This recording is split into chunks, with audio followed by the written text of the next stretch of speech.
Hello everyone and welcome to another Lost Tales of Ardaithe. I am your DM, RedBeast13, and I am joined once again by my wonderful players. In no particular order, we have a Storm Sage 13 playing Roland Dashkeeper, the Rogue. Hi. Yes. We have the Hawker Bridge playing Damon Laird, the War Mage. Hello. We have Josh Kaposh playing Hingzoris Asphera, the Monk. Hey, hey yo! Sorry. We have Walkman EXE playing Khazel Dran, the Wizard. I'm eating pizza. As well as James Hargrove, the Sorcerer, who is making a surprise little visit to the group for a few days.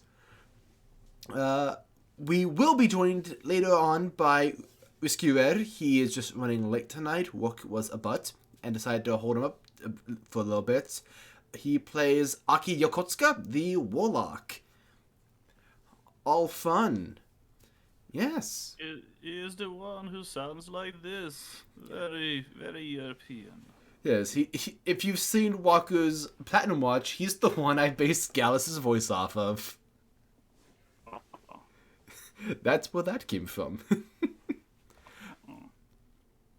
But yeah. When last our tale was told, the party has been enjoying some much-deserved downtime lately. You all returned to the keep, noticing that you had a couple of visitors. A mercenary group answering to Damon's job application, known as the Fuckknuckers. And as well as Zoris' parents were in town. Later, with the arrival of James, you all decided to go out for dinner. Naturally, you invited the kobolds, because who in their right mind wouldn't? And just a good amount of revelry was had. Some of the party members expressed concern to Zoris about the anger he's been feeling lately. So he and Damon went to go talk to, the Center Forge's resident expert on the Angies, Galfris Bond, Barbarian Goliath Barbarian. And, well, he decided that the best way to demonstrate the best way to help was a one-on-one demonstration, as this ghostly figure appeared before you all, and Ben drawing his sword. It's like, this is gonna be something. Damon and Zoris are now in a sparring match with Galfris Bond and Ben. So I would like us to start off by you two rolling initiative. Yeah. Do I have all my little sword stuff now? This is the last training. The last thing I needed. Yeah, Gotcha. this is counting as your last sort of training session that you need Okay. in order to gain that. Alright, get a 20. Gale 20. Okay. I got a natural one, so I got a 6. I need to remember how to do anything in this, because I spent last night using Foundry, and holy shit, that website, I love it. Mm-hmm. Okay. I forget how to do. You forget old 20. I spent one night in Foundry and I forgot everything about fucking. You fool. Well, you dumbass. Hold on, the turn order is flooded with 40 goats. You absolute rube. Rube? That's crazy. I said what I said. Walker, you wound me. Okay, so that's a ghetto 20 from Damon. And Zoris, what's the total for you? 6. 6. Okay. You know, it's going to be crazy. Galfrish Bond is also going to roll a natural 1, and then his initiative is going to be -4. I kid. Right? A barbarian with a negative dex modifier would be red. Please tell me you didn't. It's natural 1, so that means he has a negative 10. No, I'm kidding. Okay, so that's Yeah. So, are both of his legs broken? A barbarian with a negative dex mod. It's almost like someone's running sub optimization. Well, I nothing wrong with that, guys. he does have a 16. And now for Ben, this dice is so bad at rolling. It got cocked 3 different times. Okay. That's just a 13. You're going to dice jail because you're just not cooperating. What the hell? This one I bought specifically for Gallus. Okay.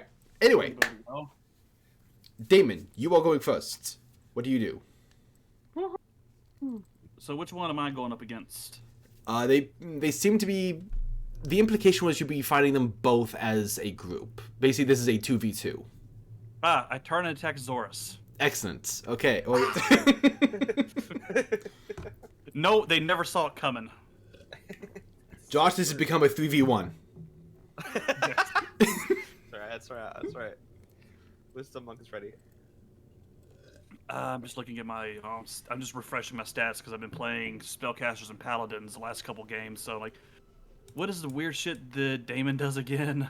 Thankfully, Damon's utility is somewhat close to a paladin. Yeah, I was looking right now. I was looking at the Eldritch Strike stuff. Yeah. As a reminder, that is passive. So. Yeah. Alright, so yeah, I'm going to go after. Yeah, let's go for Zorus. Okay. No, I'm kidding. I'm going for Armor Boy here. For Ben? Yeah. Okay. Go ahead and make an attack roll. And this is with your primary hand, I assume? Yes. Okay.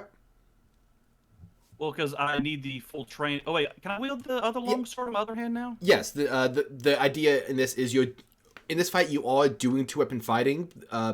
You just can't add your damage to the other attack yet. That's Gotcha. You have the feat. You're trying to gain the fighting style. Right. Just double checking on that. It's been a while.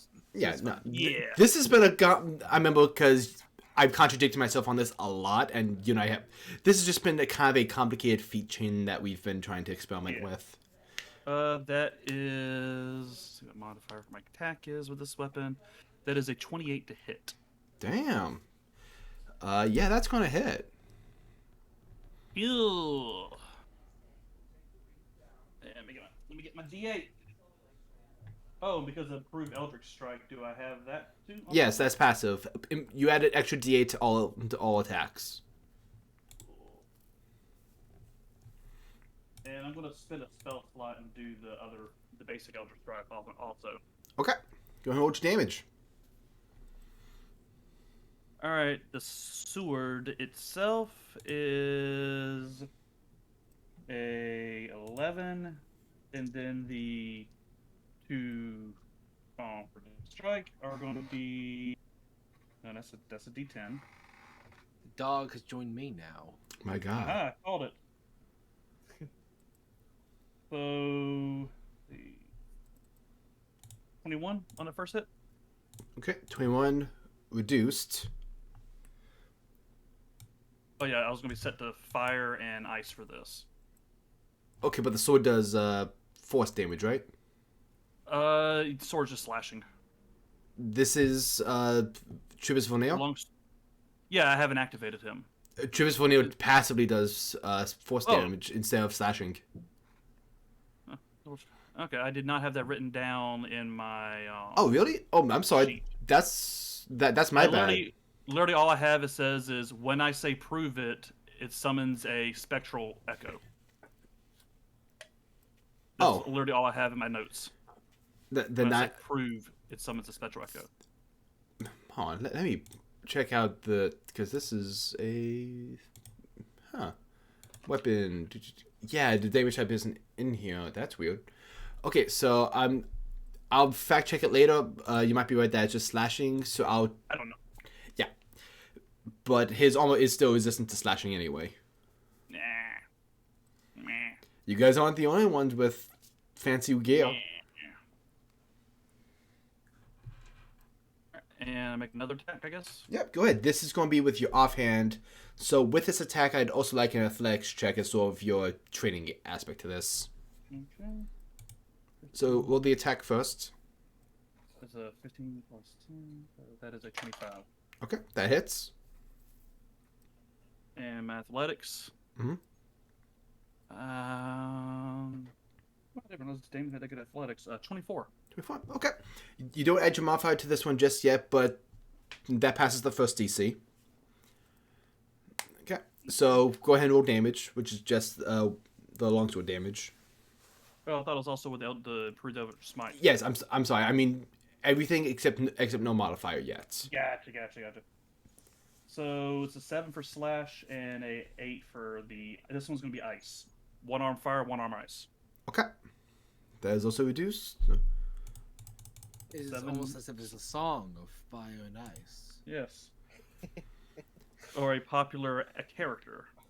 I wonder what that And could be. You still technically have your bonus action for another attack because you're 2-weapon fighting.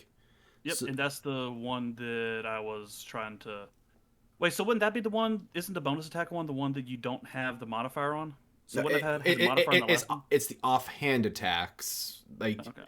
so, technically, whenever in theory you're switching between main hand, offhand, main hand. Right. So on this attack, you would actually add your modifier again because you're switching back Okay. to your main hand. Okay. Let's run that back then. 22. 22. That just misses. Dang. AC 23. Oh no. Oh, I forgot Red knows how to build these fuckers. You forgot that I know how to build a fighter? No, you build a tank that's hard to hit again, didn't you? It's almost like you're in the ring with 2 tanks. This is gonna be awkward. Well, goodbye, Zorus. It's nice knowing you. All right. Well, I'll send flowers to your mother. I gotta say that. It's a little rough. Alright, so that's gonna be your turn? Yeah, because if I back up, I'm gonna, tag of opportunity and all that. Okay. Up next is Galfish Bond's turn. And let's see. Just want to double check this one aspect about this. Oh, look at that. Galf just kind of looks at you, Zorus. Mhm. And he just kind of goes, "This is how I recommend you channel your anger." And he's going to walk over to Damon and give him a smack. Oh, that's so rude. By Wait, beating what? up your friend Damon. What did he say? He's giving a damage. I chose poor words, but it's going to make sense in a second. Basically, he's gonna be attacking me, so what's his face can learn. Just Zorus. just one attack actually, and that's going to be a can't do math all of a sudden. That's a 23 to hit. Yeah, that'll hit. Okay. Where's my D12? I never get to use my D12s. I'm so excited. So when I'm angry, I beat up David. You already do.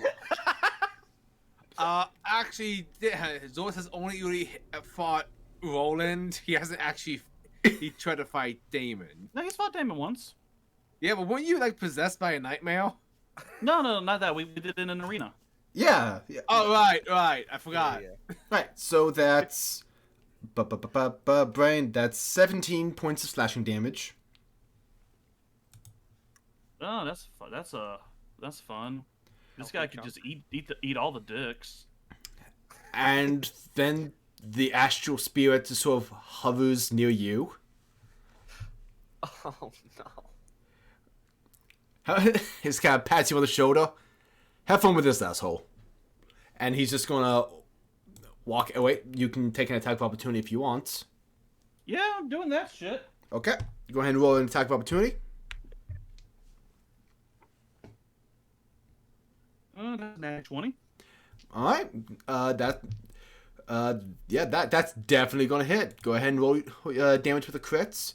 As Ben will also take his attack of opportunity on you.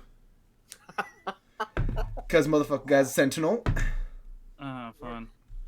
So, question: I can't remember. How do you do crits in this game? I don't get them as often as I do as Tala. It's fine.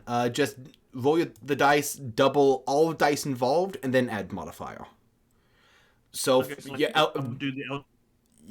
Eldritch his the improved Eldritch strike damage, weapon damage. Okay. Double. And then add the mod. Yeah, double all of that, then add modifier. The modifier is the only thing that doesn't double. So that is a 16 ice and a 12 slashing plus 6. Okay. So 6. Hold on, can you give that to me one more time? All right. So that is 12 slashing plus the modifier. Okay. So if when we add a modifier there, that would be 26. 12 slashing. Oh, sorry, not 26. 20. No, 18 words, numbers. I've been grading a lot. That's totally understandable. So. And the other one, just the ice damage is 16. Okay, so. Or sorry, this would be fire. I guess it's my offhand. Okay, so this is the fire one then. Okay, so. Actually, this is interesting. Can you just give me the total damage then? So that's 12 plus 16. That's 28 plus 6. So 34 total. Okay. And the fire damage was how much of that? 16. It was 16? Okay. Yeah. So you see him take the damage as he's raging, and you see some of the fire damage like erupt off of his body, and the flames get sucked into the axe. And he's kind of not. Thanks. He kind of looks over his horse. Get over here! And he's going to use his second attack to bop you. That's a disadvantage because of my cloak. That's true, and he cannot. I believe you have to declare reckless at the first attack, which he didn't. So he can't do that now. So disadvantage. Where the hell did that one go? That's even worse. Okay, so that's God. This is not gonna hit at all. I'm certain. It's like a 35. So I rolled a 2. Rolling attacks from the shadows. My God, that's going to be a 16 to hit. It misses. Oh, nice. Right. It's like, damn it. Next time. Right. That's going to be his turn. Alright. Up next is Ben. Like, not bad. Alright. Let's add that little... he looks over at the spectral spirits. Long time since you've come out. Alright, let's add him as an extra level of difficulty. He just raises his shield. And... what does he even do? Does he decide to do anything? Nah. He's just gonna do nothing for his turn. Alright. Zorus, you're up. Yo, alright. Well, you know, I gotta rage, right? It's only Fuck right. you, Zorus. So I'll start to rage, and like the radiant energy will like crawl up from my hands to my arms, and the eyes will like burst with it, and I'll take 4 attacks. I'm already gonna do for sure. I'm gonna use my flurry of blows. All right, go for it. All right, these with the sunbolt hands. Them sunbolt hands. All right, that first one's a 29. 29. Okay, that hits. Okay. Next one's a 20. 20. That also hits. Okay. It's a 31. What the hell? I really like that's like rolling stealth. How'd that happen? Thank you for the sigil of the guardian. Damn. Then one more. And that's a 27. That also hits. And I'll put Stunning Strike on that last one. Alright, all your damage. For my first attack, I'm just gonna, because I haven't used these ever, I'm gonna use the wraps of like chromatic orb that I have. I think Or you once have. a day I think once a that. day when I hit with a melee attack. Oh, you okay. can deal an extra damage. Alright. And I'll do thunder. Okay. Go ahead and roll that damage. Do me a favor and tell me the bludgeoning damage separate from the elemental damage. Okay. Oh well, it's radiant because it's the Sunvolt hands. Shit. None of this is getting resisted then. That's what we like to hear. Ooh. Sorry, that's a lot of math. So 19 plus 28, first of all. So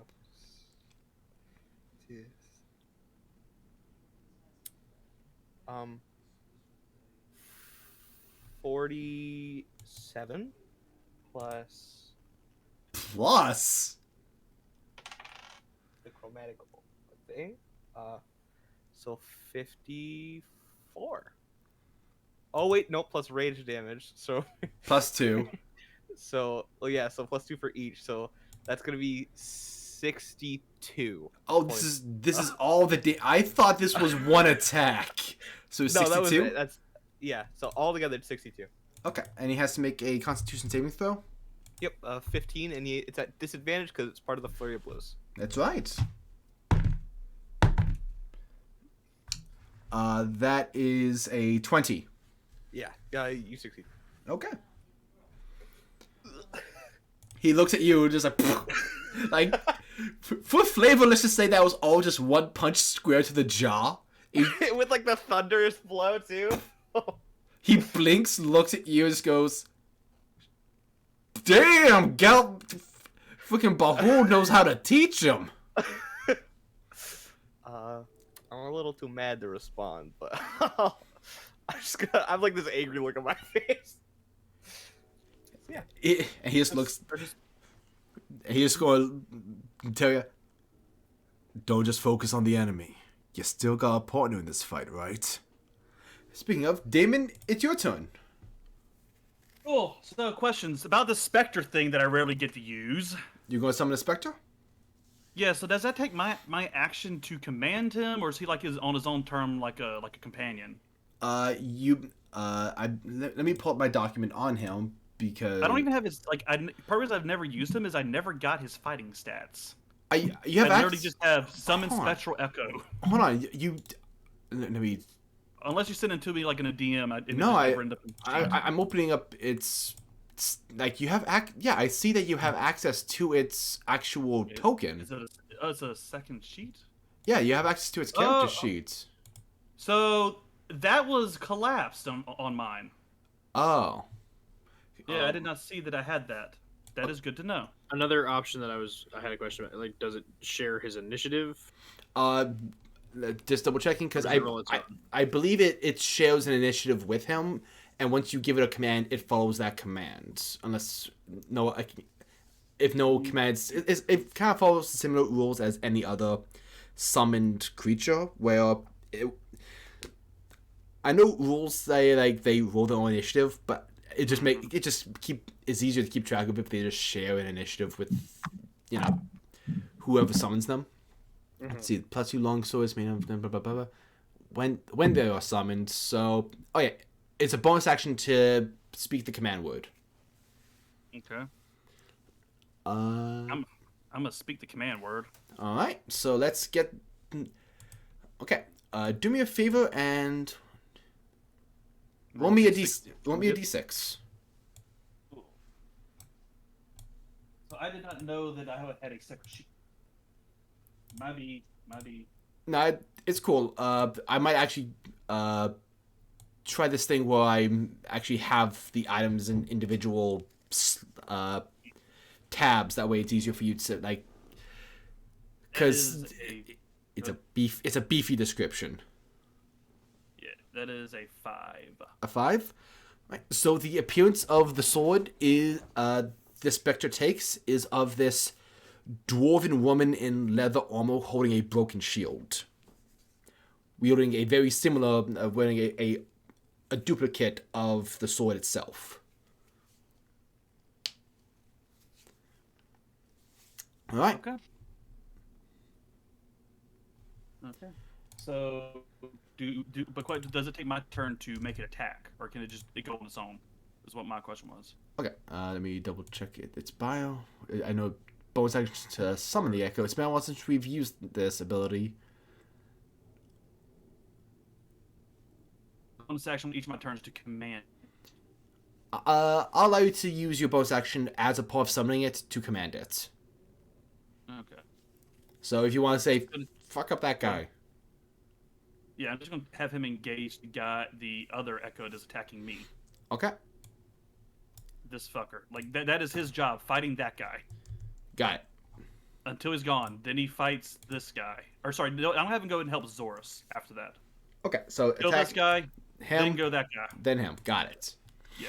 Okay. So as he's just gonna keep swinging at Fugly here. Okay, so go ahead and what are you going to do for your action?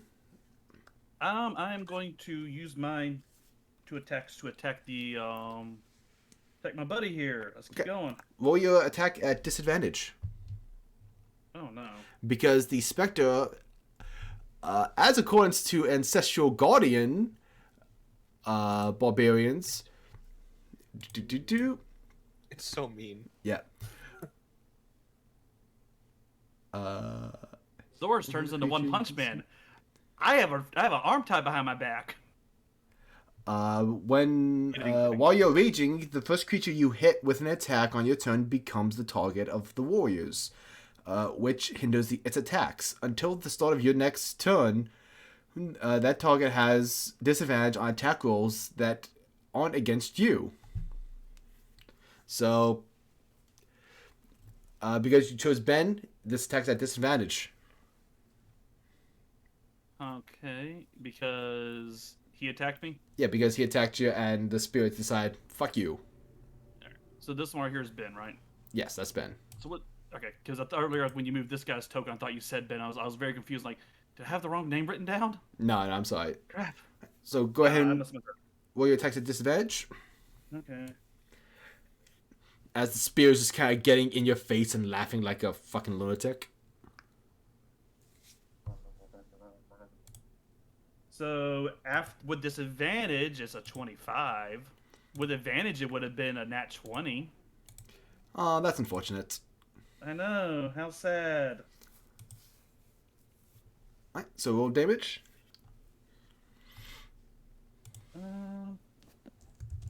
Dice is going to go to dice show, I think, after this round. See, that is a... Math is hard. That is a 9 slashing and a 8 fire damage. Okay. That's just...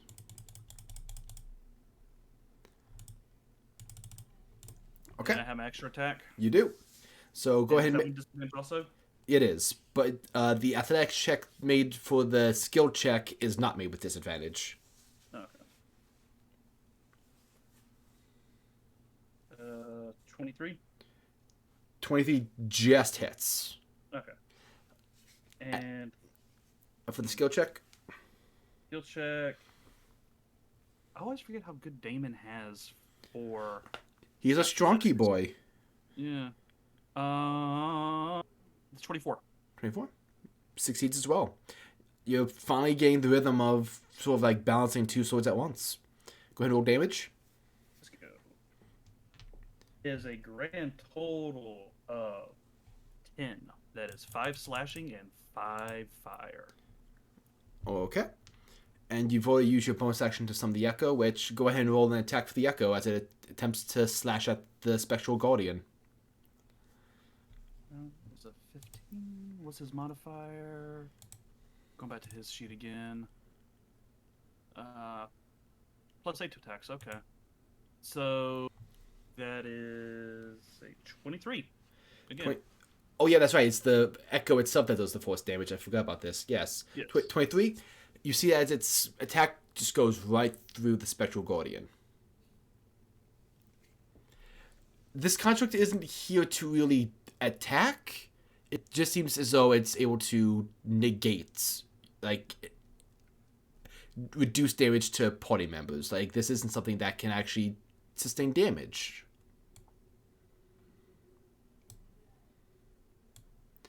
But yeah, found that out. Good to know. And I wasted my bonus action telling him to hit air. Fair enough. No. Good to know. Well, thankfully that only lasts until the start of Gal's first spawn's next turn, which is coming up right now, so your next turn, no disadvantage on anything. Cool. Alright. And Gal's looking at you, Huzors. Anger is good, focus is better. You can defend a lot of people if with enough motivation. Just don't get lost with it. Now you might want to dodge this. And he slams his axe to the ground. Zoris, I'm going to need you to make a strength saving throw. Oh, I'm alright at those. Oh, and I have advantage because I'm raging.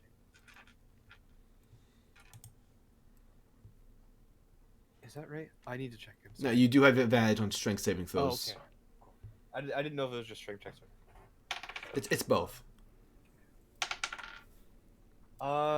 Just a 17.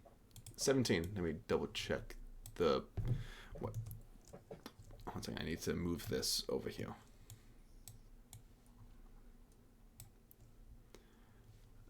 Okay. And do Gaia Ignis. Here you are. Gaia Ignis. You just made the DC. Whew. Okay, so I'm going to need you to move your token over one spot, like up or down. Your choice. I'll go down. Okay. There we go.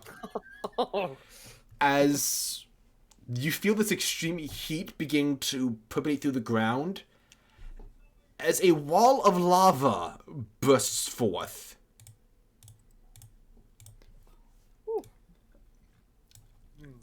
Like, he just kind of chuckles. Ah, that almost always gets them. And a rock just hits him in the head, and as the Havoc like, "You're not supposed to use that in the city, asshole." It's training. It's important. He has to learn to control his anger. I'm helping. Also, he's fun. As long as we're not getting billed. I believe that's his action to use that.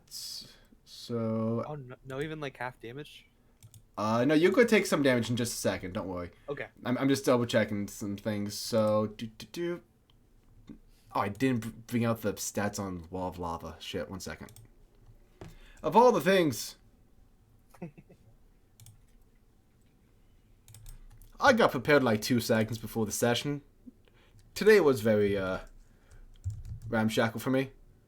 It's all good. Okay, so... I mean, Zoris, let me just say, Red has told me a few things about this time because I'm not in this fight. That's... So, he Well- dodged the bullet. What are my d10s? That's the worst thing you could have just said. I mean, you have fire resistance and evasion. So. yeah, so... If only- Evasion's not gonna... Yeah, invasion worked on dex saves, and that would be a factor if this thing didn't eat through fire resistance.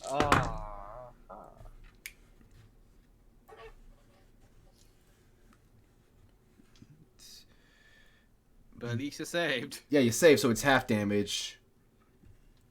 God, Zora, step up your game. Become a true devil. Get fire immunity. I'm working on it! Become Hellboy. 41 points of fire damage, reduced to 20. Oh, only because you saved. For a second, I thought that was the saved. Alright, so we're at 78. Alright. Yeah, I did too. I was so worried. Oh shit! It was meant to be a Constitution save. Oh well. I would have failed. I wanna let you know right now. I would have failed. If you would like me to take full damage. No, that I flubbed the rule, so that's on me. I fumbled. Anyway, I believe that's all he can do on his turn, because it takes an action to use the axe to do that. Alright, so that's going to be his turn. Ben's turn. He just kind of looks at you, Damon. I know, frustrating, right? I've had worse. Yeah, these spectrals. Very annoying. Alright. Okay. I'm just gonna, pay you back for some of that damage. And he's gonna attack you. Alright, so Of course. that it's gonna be a he rolled a natural 18. This is gonna hit. That's 27. Yeah, that'll hit. My AC, you gotta remember, my AC right now is only a 17 because I don't have the shield. Right. I need to spend money on armor. I've been neglecting armor the entire Wait, game. you do have the 2-weapon fighting feats, so you have a +1 to your AC with both weapons out. Oh, okay. Oh, that's good. So technically it's an 18. Cool. And the second attack is a That's right. 21. And he will use his third attack as a 20 total. Right. Ooh, that shit damage. So 5 points of damage on the first hit. I'm down. Oh god. Oh no. 10 points on the second. And 7 on the third. Okay. Yeah. Okay. Okay. Okay. Yeah. Okay. How you looking, buddy? Doing okay. Yeah. I'm okay. He's like, You sound conflicted. no, he's good. And he just looks at you, just like, keep it coming. You almost got this. And that's gonna be his turn. Zois, you're back up. I forgot. A spirit forms when I rage too. I didn't know if Oh, that would, so, like, matter, like, so you clear or you took Ancestral Guardian? yeah. Okay, in that case, roll me a Wisdom save. Or a no, wait. Do we want this to go well or bad? Let's go with. I'm ready. No, it's not save. Let's make this a Wisdom check. Even better. Wait. Well, all right. I got a pure right in the middle. I got a nice. It's a nice 10. 10. Okay. 1 second. Cypher comes out and beats me up. You're still grappling with the rage, but Galfur Spawn's woods are beginning to get through. Okay. At the start of your next turn, I would like you to make another check, but what are you going to do for this turn? And also, what do you do in general? All right. How's Damon looking? Like when I look over. He's got a couple hits on him. Like, he's not looking great, good, but he's not looking great. Yeah, double negative there. I'm He's looking not fine. looking good, but he's not looking great. Oh, well, that... Yeah, that's not. I don't think. I mean, Damon's No, always... it's Damon's always looked haggard, no matter what state he's in. You know, Damon's done a lot for these fuckers. Hey, And we Hawk, appreciate it. your woods, not mine. Remember? You said that he... is that... Yes, he looks haggard. gonna just move right here, right? Let's just stay within 5 feet. Okay. Get a better eye on Damon from over Galfish Spawn's shoulder, and then just kick the shit out of Galfish Spawn. So I'll take 4 attacks again. Beautiful. Go for it. 24. That's gonna hit. 21. 21 will hit. 26. 26 hits. That's a 22. Hits. It feels really good to have this high of like a plus like the hit bonus. I feel Fighters, like am I missed right? everything else I do. Yeah.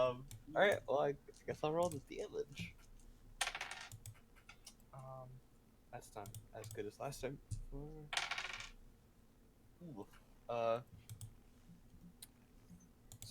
For 7 and then plus 28. So 35 plus 8. Just 43 points of radiant damage. Okay. And I'll do another stunning strike. Just Okay. Good try. Which he has disadvantage on. Thank you. That's just a straight up 19. Yeah, no, it succeeds. Give it a shot. Alright, Yeah. that's all. Okay. Alright. Damon, you're up. Give me 1 second for my notes. All right, so yeah,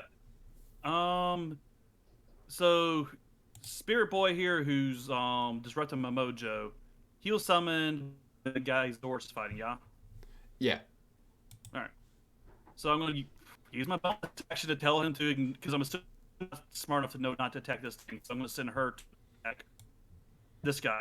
Gotcha. That Zorus has Advantage. That's what I was ready for. Yes. Sending him over. And I'm going to do my attack against this guy and have him attack the barbarian. Alright. You want to attack Ben first?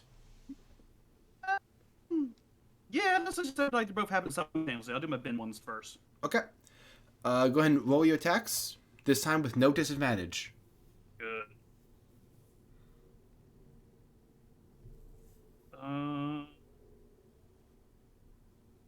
First one is a 26 again. Hits. Second one is a 22. It's not gonna do shit. Oh yeah, that's a miss. I didn't even have his. I didn't have his sheet open. I was just so used to you hitting. Damon does do a plus 10 on hits. That's fair. You can do better. I will say you guys are doing remarkably well against 2 level 18s. Good to know. Now we can get a little foot of can't we? So yeah, no, that is going to be 11 slashing and I'm gonna do an Eldritch Strike on it. Okay. So 11 slashing and 6. Or so it'll be 13 fire. Gotcha.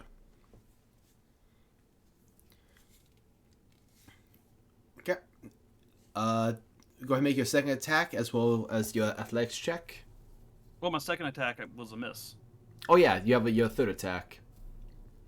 Oh, I can use my bonus action to send this guy to attack the barbarian. That's right. Even though you missed, please roll your athletics check for your sword. Okay. That is a 25. Okay. Let me use the Tala's dice because I was too lazy to dig out Damon's. Tala's dice is doing good tonight. Okay. Now it's Golf Response turn, and I don't get to attack for the... That's right. Thank you. Go ahead and roll with advantage for the Spectre. Cool. Oh, natty 20. Woohoo! Right. Which is good because I don't think the first one would have hit him. I don't know what this guy's AC is, but I doubt it would have been that. It's a 1d10 force, right? Yeah, 1d10 force damage. Plus, hold on, let me double check its modifier. I think it's a plus 6. No, it's plus 5. Plus 5. Yeah. According to the weapons tab. For Travis. Yeah, because it's plus 3 strength, plus 2 magic weapon. Yeah. So, that is 23. 23? Alright. And that's doubled, right? Yeah, at the double it's 23. Because it's just 1d10 double, so I rolled a 9, so that's 18. Gotcha. Plus Okay. Plus the 5. As he attacks, I'm just going to call out, "Hey, we're trading friends!" And this weapon gets to attack twice, I believe. Oh, it's twice? Yeah, Okay. I believe so. Hold on, let me double check. Do. You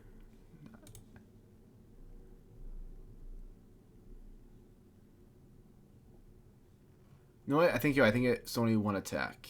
I mean, if you want to make it 2, I'm A-okay with that. Nah, that's fine. Alright, so it's Gal's turn now. And he just looks at you, Damon. Look at the Spectre. Back at Zoris. And he just has this huge grin. Ah, see? You're aware of your shit. Well, Azores is supposed to be playing teams, but at least I am. Just keep an eye on Azores. Looks over. Looks back. You know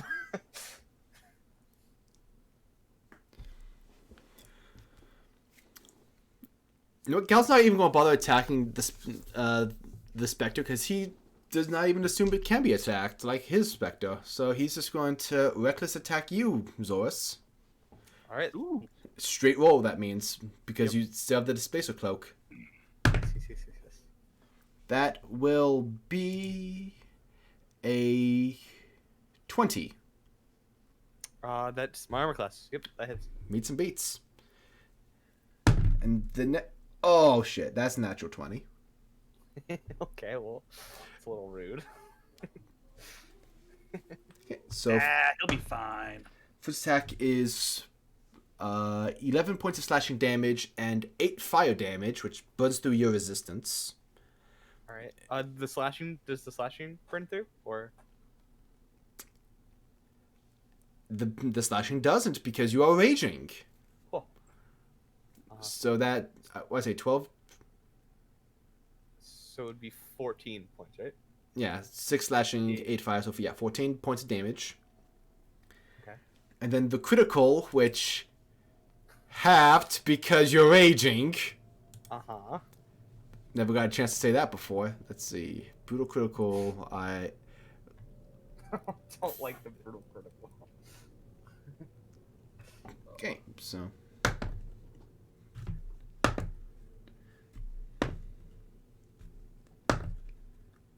oof. You have to make the noises. Okay, so that's 31 points of damage reduced because you're raging to 15. All right. You don't have to reduce it. You can hit him with a 4, and he can take it. He's a big boy. Don't worry, he's about to action surge.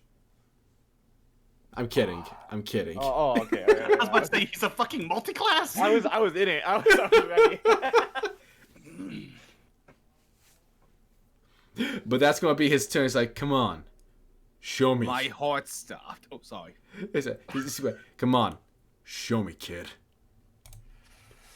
Okay. All right. Ben's turn again. He's just going to take the dodge action this turn. Alright, he's not really interested in attacking. He's trying to push you, Damon.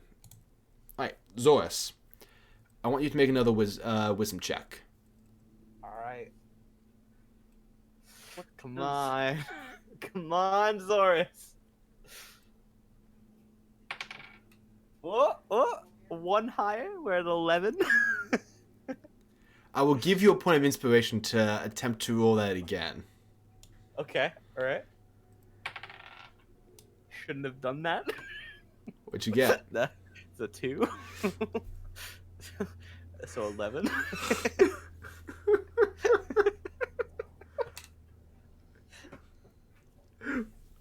Without the modifier subtracting it, what is it that you rolled?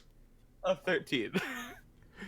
We'll call it a 13 because narratively I think this is fine. Let him die like a man! So rough.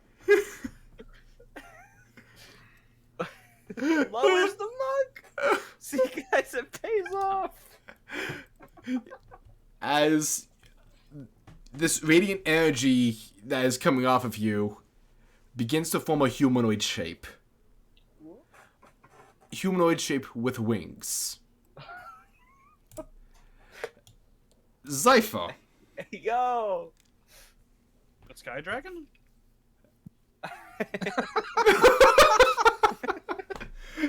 Touche. I don't know. I don't play Yu-Gi-Oh.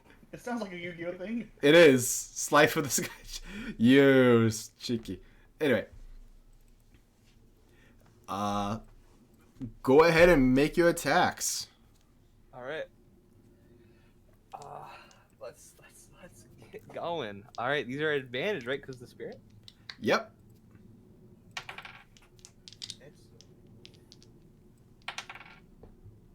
28. Hits. Thank God for advantage.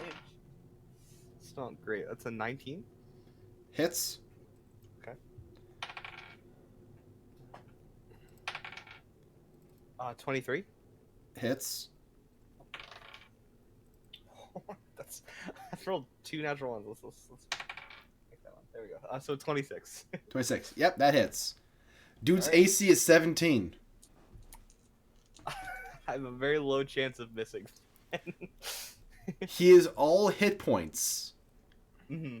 Like, hitting him's not hard. Getting him down's the challenge. Yeah. Oh yeah.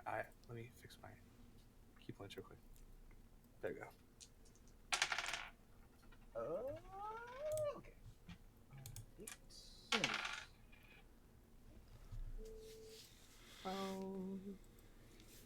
I believe in you, Zorus. Kinda. So 58 points of radiant damage. Okay, 58 points. He's looking rough. Yo, and I'll put stun and strike on that last one just because I can. Okay. That's a 21. Okay, well, yep. You succeed. He does. Wait, he has disadvantage because it was a part of this. Yep. Okay. Yeah.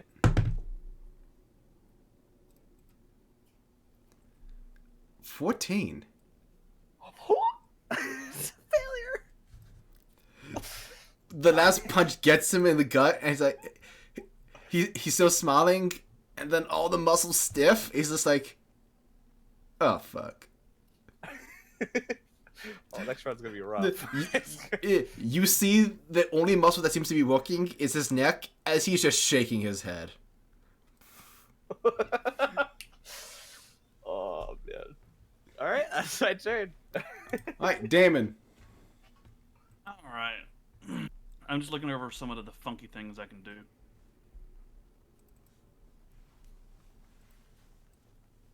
Sorry, give me just a sec. Oh, there's the wheeler stuff. Okay.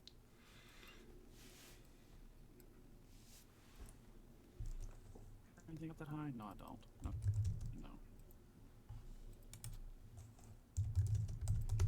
Sorry, I'm just debating how much of an asshole I want to be.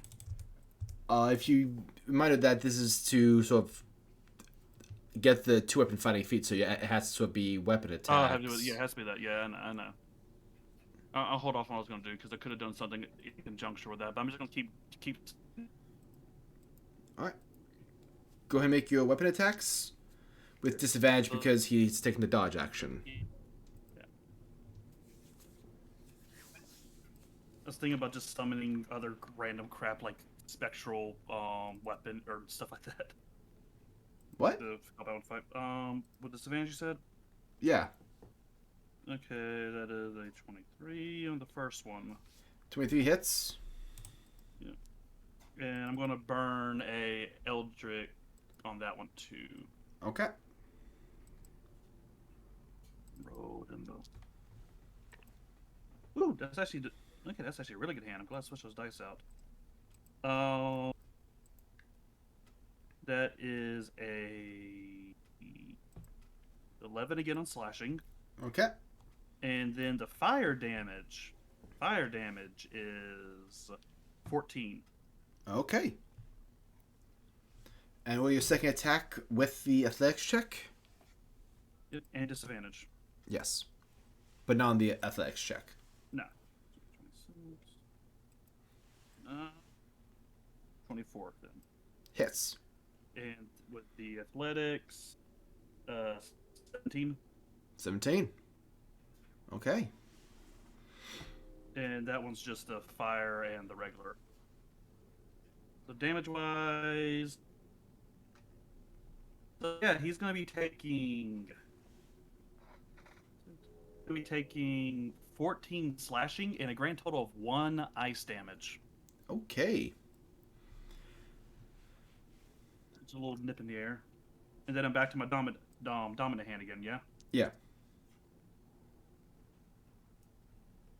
Advantage. Yeah. You can't use luck on attack rolls, can you? You can. I'm gonna luck that one. Okay. Because otherwise it'd be a 1. Yeah, you can use on any D20 roll. That is better. That's another 24. That hits. And I'm gonna burn my last first level spell slot. Okay. Roll the pain. 11 slashing again, and All right. 13 fire. Okay. It now comes back to Galfish Bond's turn. How's he looking, by the way? Both of them are looking pretty good. Question: since I told this guy just to keep attacking Galfish, is he gonna roll or not? He would attack, but I just want to quickly interject here. As the fires extinguish, Ben just sort of holds up his hand. I think we're good. Gal?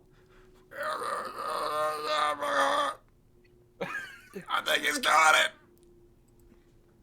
And then there's just a slash at his back. Fuck, dude, I said he's got it! Doris, did you hit him in the nuts? Good boy. Rage starts to fade. Huh? Good. I'll take that as a yes. Good boy. 1 second. Oh, hi, Cypher. 1 second, guys. Oh.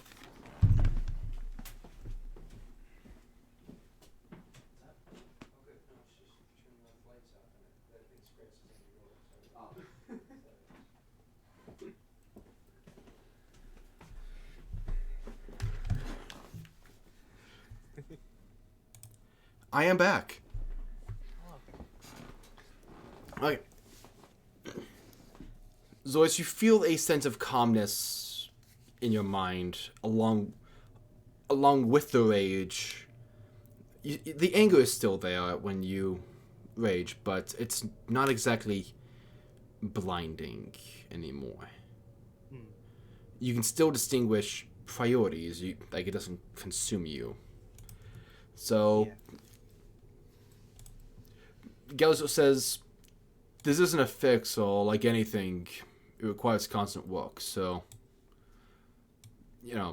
do some of that meditation crap that Bahul teaches you. Yeah, I was really good at that stuff. Thanks. Also, he just rubs his jaw. Wicked punch. Holy shit. Yeah, I just been practicing a lot. Your axe is cool. Thanks. Makes lava. Yeah, I saw. Meanwhile, with you, Damon, as they're talking amongst themselves, you're sort of twirling the sword around with your offhand, sort of practicing your articulation, and you then join it with your main hand as you sort of just do a quick flurry. The balancing really feels right for you now. Ben just kind of steps over to you, sort of pats you on the shoulder. You took to that quicker than most I've seen. Let's say I have a bit of experience wielding with two, kind of in another lifetime, so to speak. Haven't really been proficient with it in a long time, though. Still. Kind of messed around with it in my youth. Still. You picked it up well enough. Good job. Hey, thank you for your help and your instruction. My pleasure. You now have the two-weapon fighting style. Dun, dun, dun, dun, dun, dun, dun. I was on the wrong thing.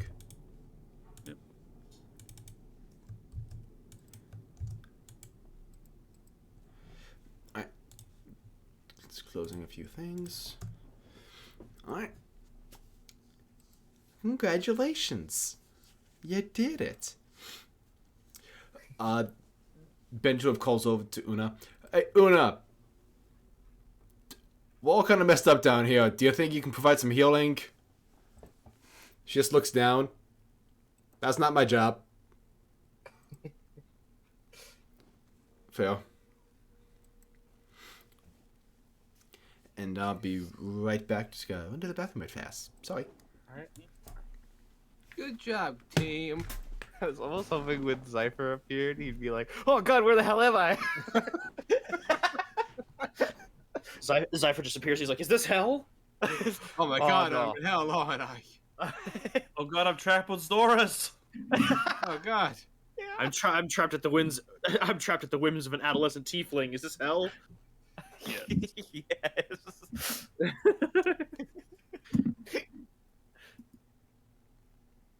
Oh, man. Source does a lot more damage than I remember. Damon's like, yeah, I'm doing all this. Zora's just one punching. Yeah. Having to clip his wings. He actually didn't play this fight, which is crazy. The next thing, teaching him how to fly. Teaching Damon how to fly? Yes, his next step. Let's make him wings. Spreading his wings and letting him fly. Fly. Oh man.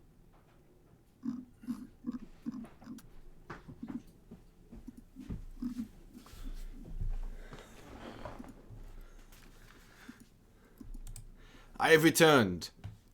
Has the party TPK'd itself? We decided what we're going to do next. What's up?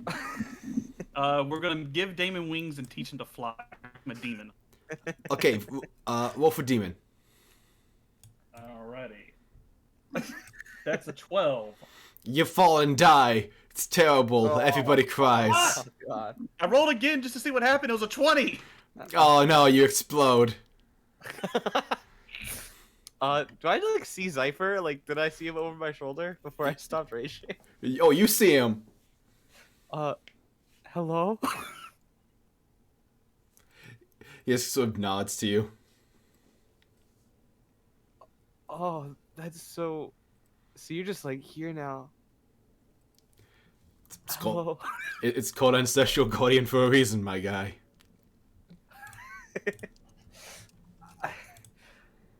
Oh, man. Well, let's go get food. No problem. Let me know when you need to kick somebody's ass. Bye.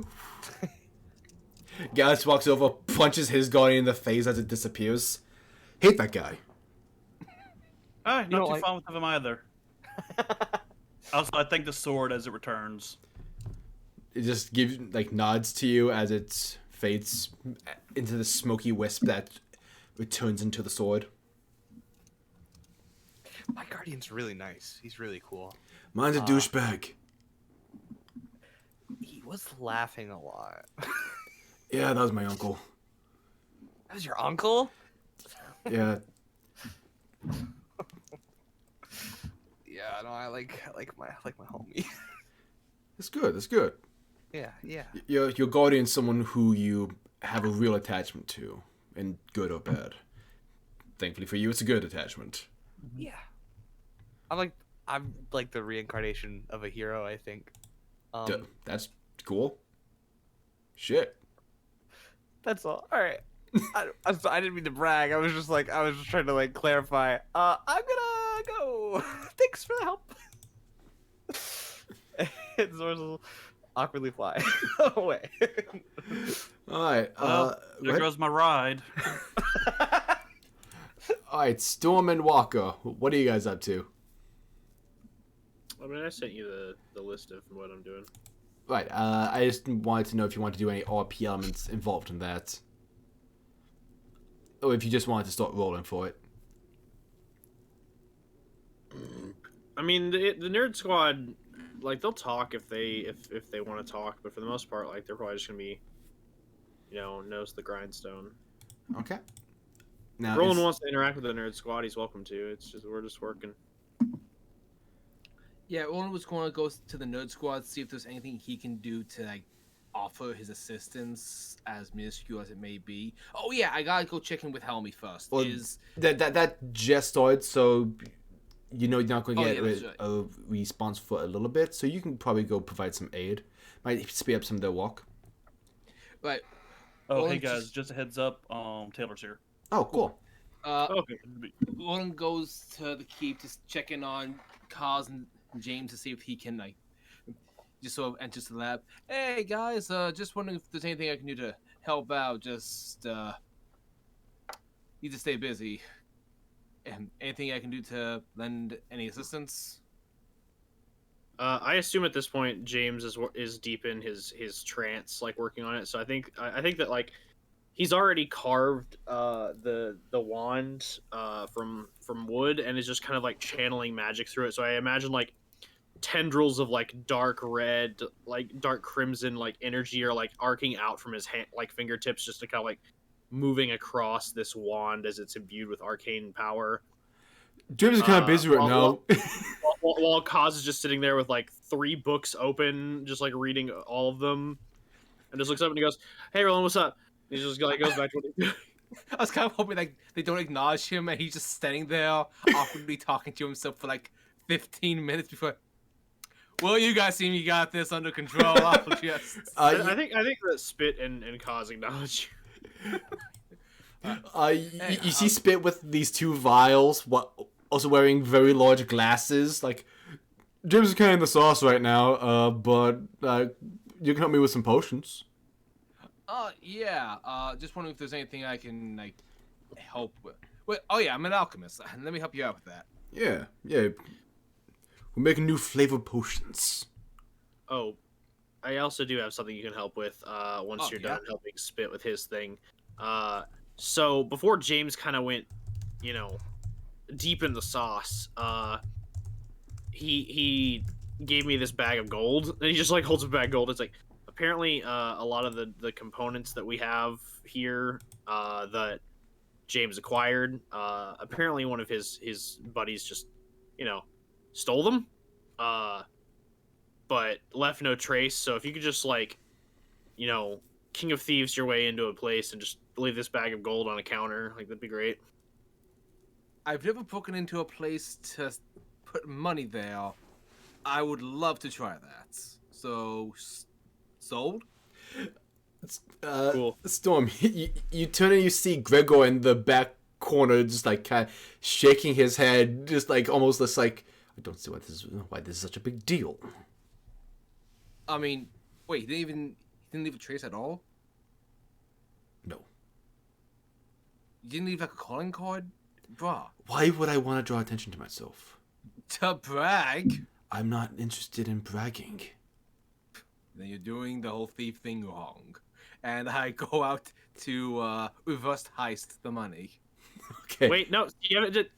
Oh yeah, but where was this location? Potions by the way? first. We wait for the dead of night. Yeah, seriously, how are you the King of Thieves? Just Yeah. I mean, I can break into a place in the middle of the day. I'm very good at it. That is why he is the King of Thieves. Not to question your expertise or motives, but again, potions first, then Sure thing. gold. I turn to Spit. By the way, guava's a stupid flavor for potions. No, it. Trust me, it's gonna sell. It's not. It's gonna sell better than the Baja banana split. Okay, that sounds like bold talk. You take that back. Additionally, you know what? It just closes one of his 3 books, and it just like walks over 2 books in his hand, and just like walks over to Roland. Try that one. And he like points one of the books at like a little blue vial that's just sitting on the counter. Depends which one of you made it. I did. Okay. Well, technically James and I made it, but whatever. Oh, Roland takes a shot of the potion. Tastes like blue raspberry. Yeah, blue raspberry, and if you had any damage, you would heal the value of a just normal healing potion. Nice. Okay, now try this one. Add some more of a milky white color. I take a sip. Same values, but hold on, I'm going to roll a d6 right quick. Actually, Oh, boy. no, Walker, you roll. roll for flavor. Walker, roll me a d6. Oh god. Do you want me? Better question. Do you want me to use James dice or Kaz dice? Up to you, my dude. James dice hit me. Doesn't matter. They both rolled the same number. It's a 3. What are the odds? Roland, if you had to pick, the blue one did taste a bit better to you. Just your try. preference. Yeah, the blue one tastes better, but this one's still good. Told you that coconut cream was a stupid idea. Shit. No, it's still okay, but have we tried more sour flavors? Some people like sour. Do you want me to make the blue raspberry sour? No, not that one. That one's fine as is. I'm just trying to help. We could try a lemon sour. Let's try that. Kaz kind of like tilts his head. He's like, and I help. You help concoct the lemon sour healing potion. Using my borrowed knowledge of the market that I got from my wife, I helped them assault the market with new fascinating flavors. I love how we started out with 3 flavors, then we went up to like. I think we only made 1 additional flavor, and now we're up to like a bunch. Yeah. But does Roland know any marketing schemes that he can use to help really like? Roll me an intelligence check. And you can use your marketing scheme knowledge, but these things are selling like hotcakes. Yeah, I know. I want to try. What's the best comparison? You know how the '90s had a lot of weird and exciting flavors, and everyone ate that shit up. Yeah. 18. Okay. For a comparison, this is gonna, like, the sour stuff, haven't really been seen much. This could potentially sell the same way that, the way Trix Yogurt did when they started selling, like, split flavors in their yogurt. Oh my god, the split flavors were fucking baller. They were amazing. You could either have them separately, or you could mix the colors. That's something else we try. Like 2 bottles, 1 bottle that has like a split flavor, but then you can shake it to combine them. My god. I mean, that would work really well for the strawberry and kiwi potions that we had been planning on. Perfect. Go ahead and make an Our sales figures up. Go ahead and make an alchemy check. With advantage, because, you know, you have access to spit and cause. Not 20. Oh my goodness. It's gonna be the latest sensation. I just love the arc that it has had, by the way. Gone from being a guy that Damon wanted to murder to a alchemist. Spit has been my favorite thing about this campaign, purely because he went from a idiot that I was not intending to write into a session, like his name was improv'd, to this, like, okay, I need to write him out of the session, out of the campaign somehow. You guys just keeping him around. I was like, damn it, he needs to die in battle or something. And then just the whole arc he had with James. And there's you guys just like, yeah, you're in charge of the keep. I'm just like, Spit's sticking around. Him being in charge of the keep was like, he will die. Let's just keep him at the keep. As Spit progressively becomes our tour manager. He's a level 10 fighter. Yeah, he's had an arc, Damon. Yeah. Look at some of the shit we're going against, though. He's an Eldritch Knight. It's fine. Yeah, he got the magics. Actually, me forgot that he had more than just his base levels. Hey, that's cool. You guys haven't actually had Spit around recently, so that's easy to forget. Let's bring Wild. Hell, I forgot to level him up twice while you guys were away. You know what? I say we don't bring him to the Feywild. I say we just have him fucking square up against the fuckknuckers and see if he just, like, ascends. Are you trying to power level this NPC? Yes. Oh my god, yes. Why not? Let's get him to all level. Look, yeah, let's just get him to the point. Like, let's just get him to the point where he unlocks his risen ability, and we can just bring him along. You guys just turn him into a risen? I assume that's how it works. Yeah. I mean, I assume that like if you're not a risen, there is a level cap you hit, and then that's just it. It would be insane for like anyone that's not a risen to be able to like hit fucking 20, because that's how you describe being a risen to us. I did, but also my description of being arisen fucking sucks. Hey, can you get your risk, by the way? No, I No. can't. I thought he was just not talking. I wasn't talking that much. Okay, yeah, we can hear you vaguely. You're kind of echoey. Yeah, I'm in the I think same that's room just with 'cause- Rich. Hold on, I'll mute. Yeah, we'll just mute when the other one's talking. Okay, yeah, we Right. can hear you. Yeah, we got you.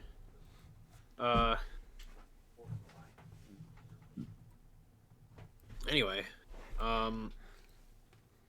yeah, I mean, day one's not gonna be hard for the Nerd Squad because James's ability is just something that happens. Cause learning a spell is something that can just happen. I just have to sink, time and gold into it. The only thing that would need Which to you roll guys have is in abundance. the only thing that we need to roll is spit, and Roland just fucking aced that. So day one is conquered. Do I need to roll any stealth checks for sneaking in to... Go ahead and roll me a stealth check. I'll say that these came from 3 separate buildings, so I'm going to need 3. Okay, with advantage because of my Cloak of Elven Kind, right? Yes. Okay. The first one I did in the middle of the day out of spite to prove the points. And that is a natural 20. My god. Dude. Gold's back, not a trace made. Second one, I do wait for night for the following ones.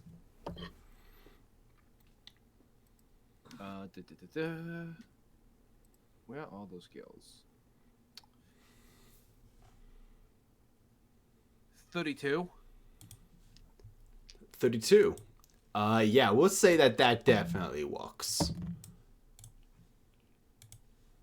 33. My goodness. Yeah. You successfully unburgle these places. Huzzah. And I actually edit the ledgers to show like that they're purchased. Alright. Just go ahead and make me a general dexterity check for that.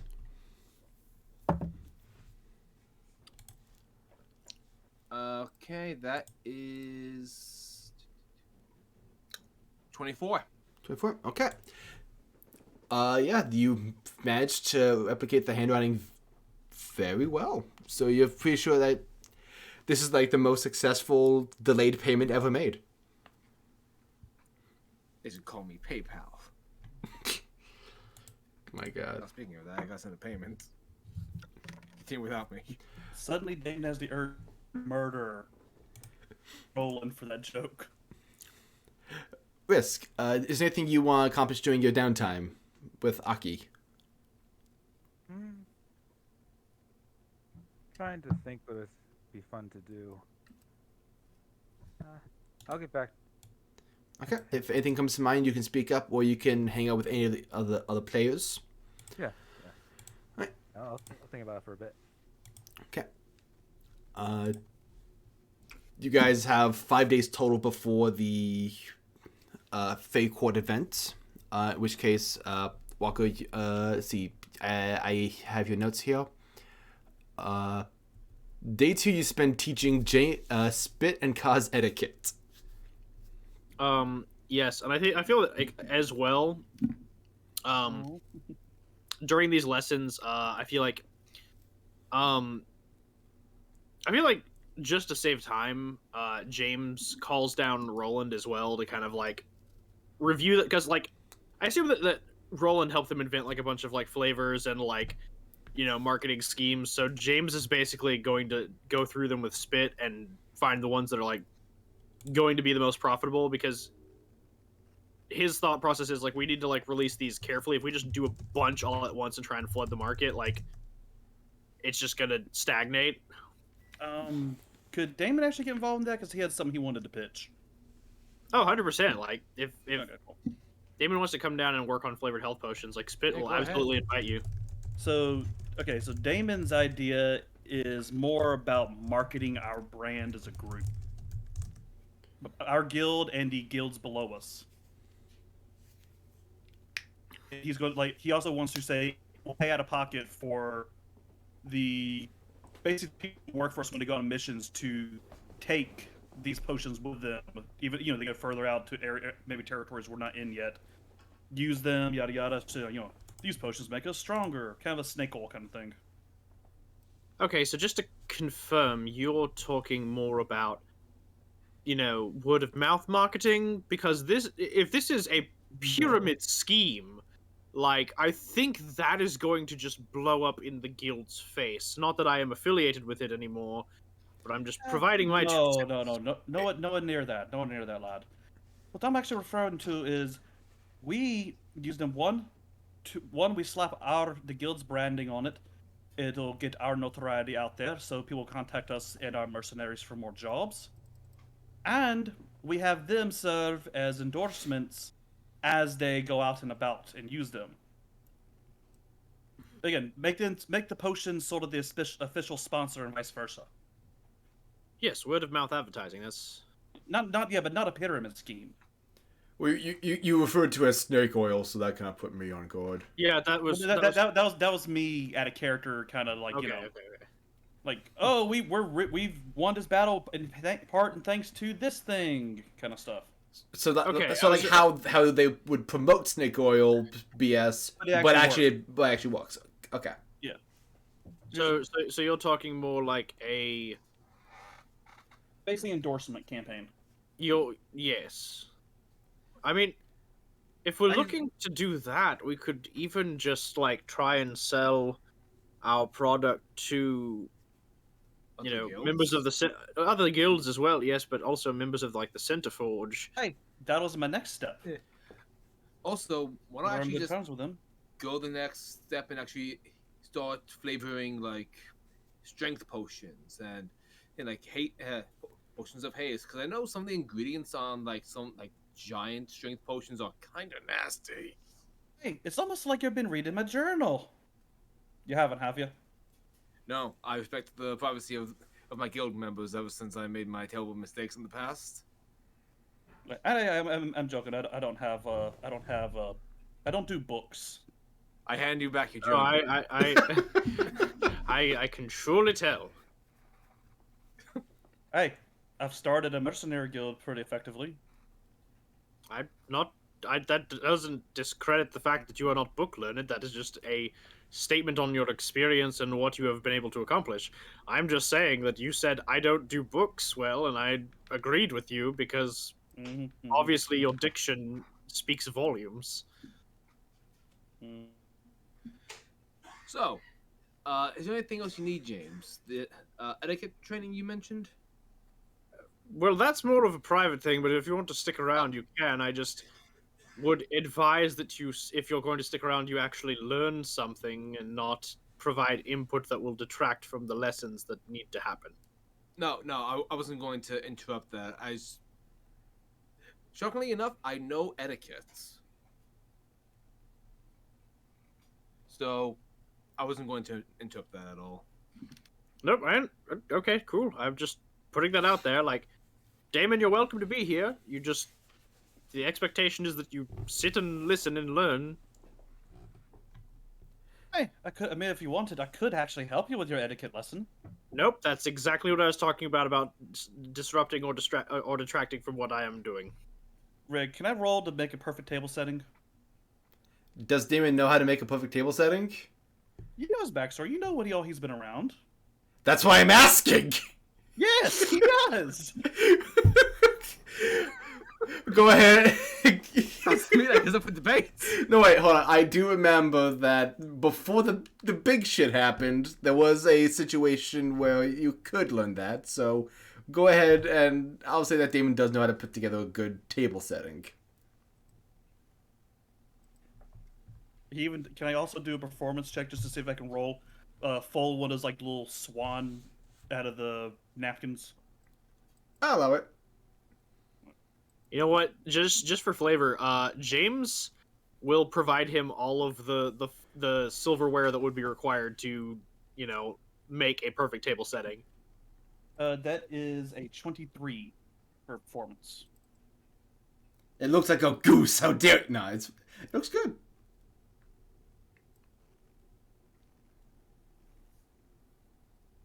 Is that just the napkin or the whole thing? Oh, I'm sorry. Yeah. Like, I'm gonna say if the napkin looks amazing and the rest of it looks like shit, I would actually love that. But The salad fork is mixed up with the steak fork. The table setting I gave him for free.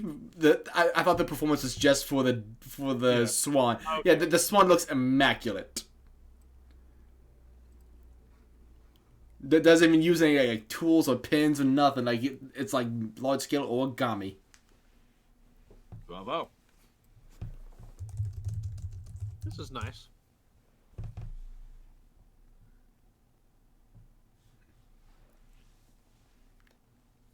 If you wish to stay, you're more than welcome to. I have no problems with that. Oh, I just said, don't judge a book by its cover. All right.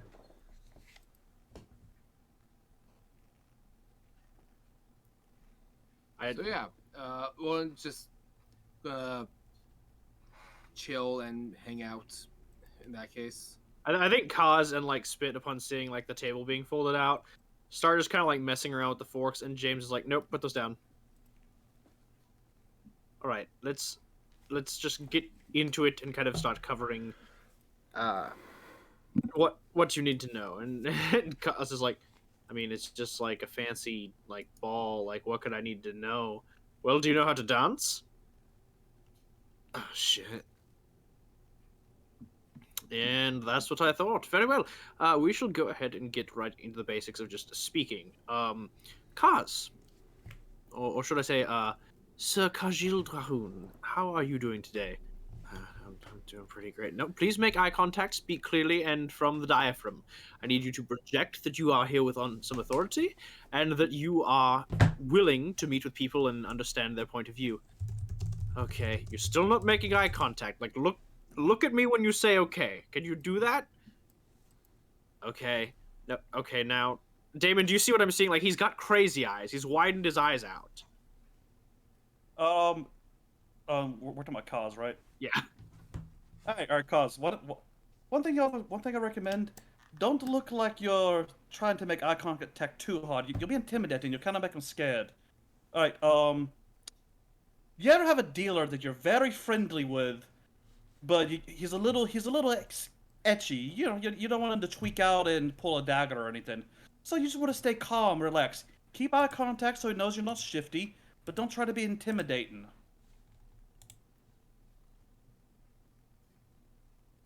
Now, I think that point that Damon mentions that Kaz like adjusts his posture, but now it looks like Kaz is just trying to sell some drugs.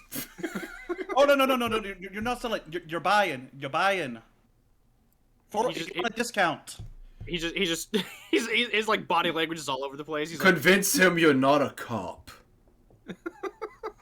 like, he just starts like panic. He's like, I'm not a cop. Why would you? Are you a cop? A book falls out of his jacket and he just like immediately like falls over and he was like, is the Toad meme? Is the book recording us? He's got a no. gun. Spit tackles him. James is like, no, oh god. Roland uses major image to try to make an illusion of Kaz in like the posture and like that James is describing to sort of give him a frame of reference. Okay. Does this help at all? Oh my god, that's actually perfect.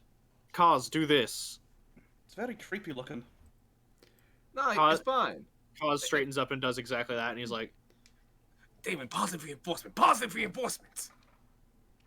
he's just kind of like, he looks very rigid and stiff, and James is like, just get used to kind of like appearing as if you have a bearing on the room, and it will become more natural to you. Right now, it's going to feel rigid.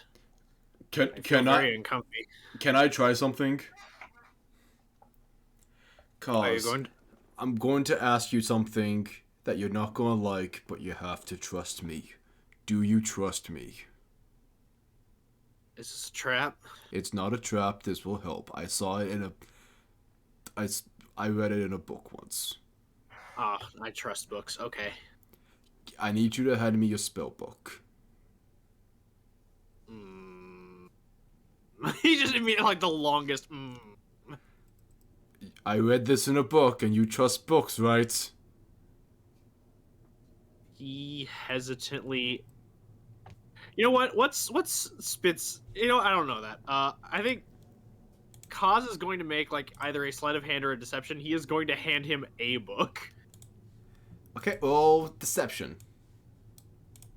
Oh no.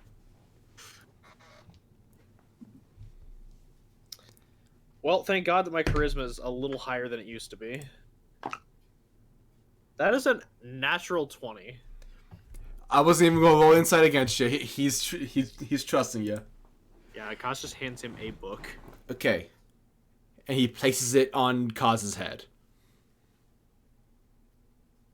Proper posture, don't let it fall.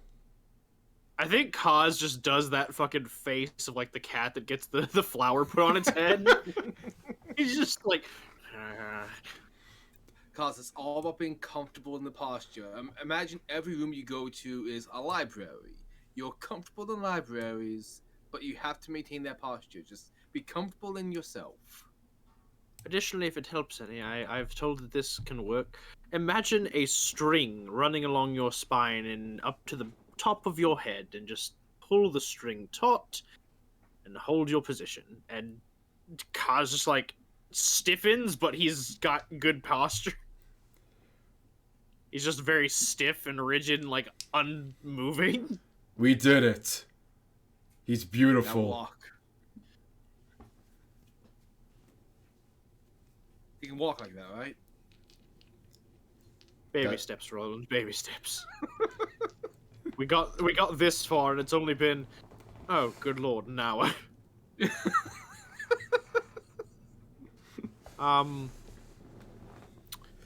might be harder than I initially had conceptualized. Well, I have an idea here. Kaz like, yeah. All right, now I'm going to go ahead and have you start walking around like this, and just to be careful. He just looks over at Spit and he goes, "Spit?" And Spit's like, Yeah. James puts a book on Spit's head too. Okay. Oh my god. It's perfect posture. You didn't even... Bravo, Spit. Bravo. Just because I come from a group of Neanderthals doesn't mean we're savages.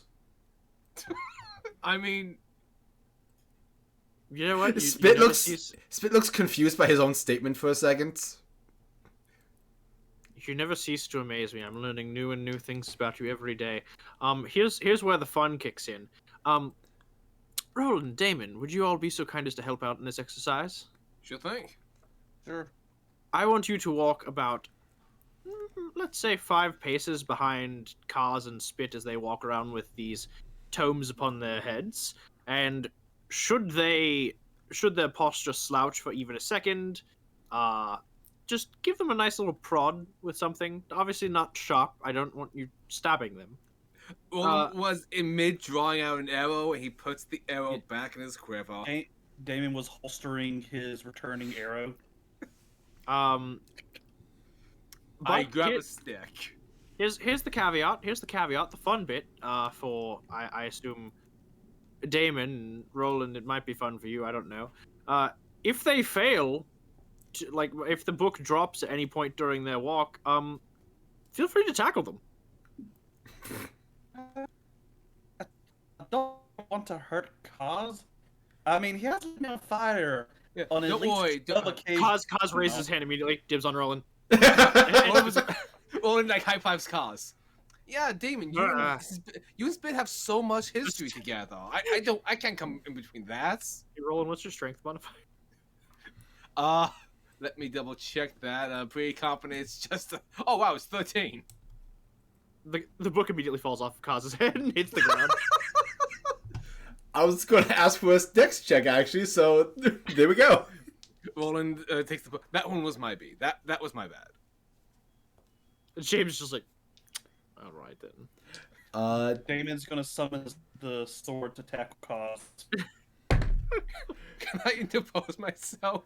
Because that was Roland's mistake. Roll a d6 for me, Damon. His cause just gets fucking bodied. Walden's like trying to go like, get down, Mr. President, as he jumps in the way. Hold on. No. Storm, go ahead and make me a dexterity check to see if you can intercept. It is a 2. Okay, Dexterity check. Yes. 13. Okay. So I'm gonna need you and Kaz to go ahead and make a dex save. Oh. As a bald, one-armed Goliath manifests and just rushes you. Dex saves, you said? Yeah. That is a 27 dex save. You're done. That's an 8. Roland, you try to jump. Okay, so I need you to decide this, because... Roland is trying to take the bullet for Kaz. Okay, then it hits you and keeps on going, and you hold high enough that I'll say that you stop its momentum. Do we have a moat? It stops once it hits you. Okay, because I was about to say, if we have a moat, I feel like that's where Roland lands. By the way, is it daylight outside? I imagine you guys are inside right now. Yeah, no, I'm asking. I was just asking. It'd like, be what the weather daylight. is. It'd be daylight right now, yeah. I think James is just gonna dip out. He wants to do two things real quick. He wants to just deliver the wand to Aki and check in and see if Zorus is here. I think he's going to attempt to move about the keep, but he's going to avoid windows just because he doesn't really want to be seen. Fair enough.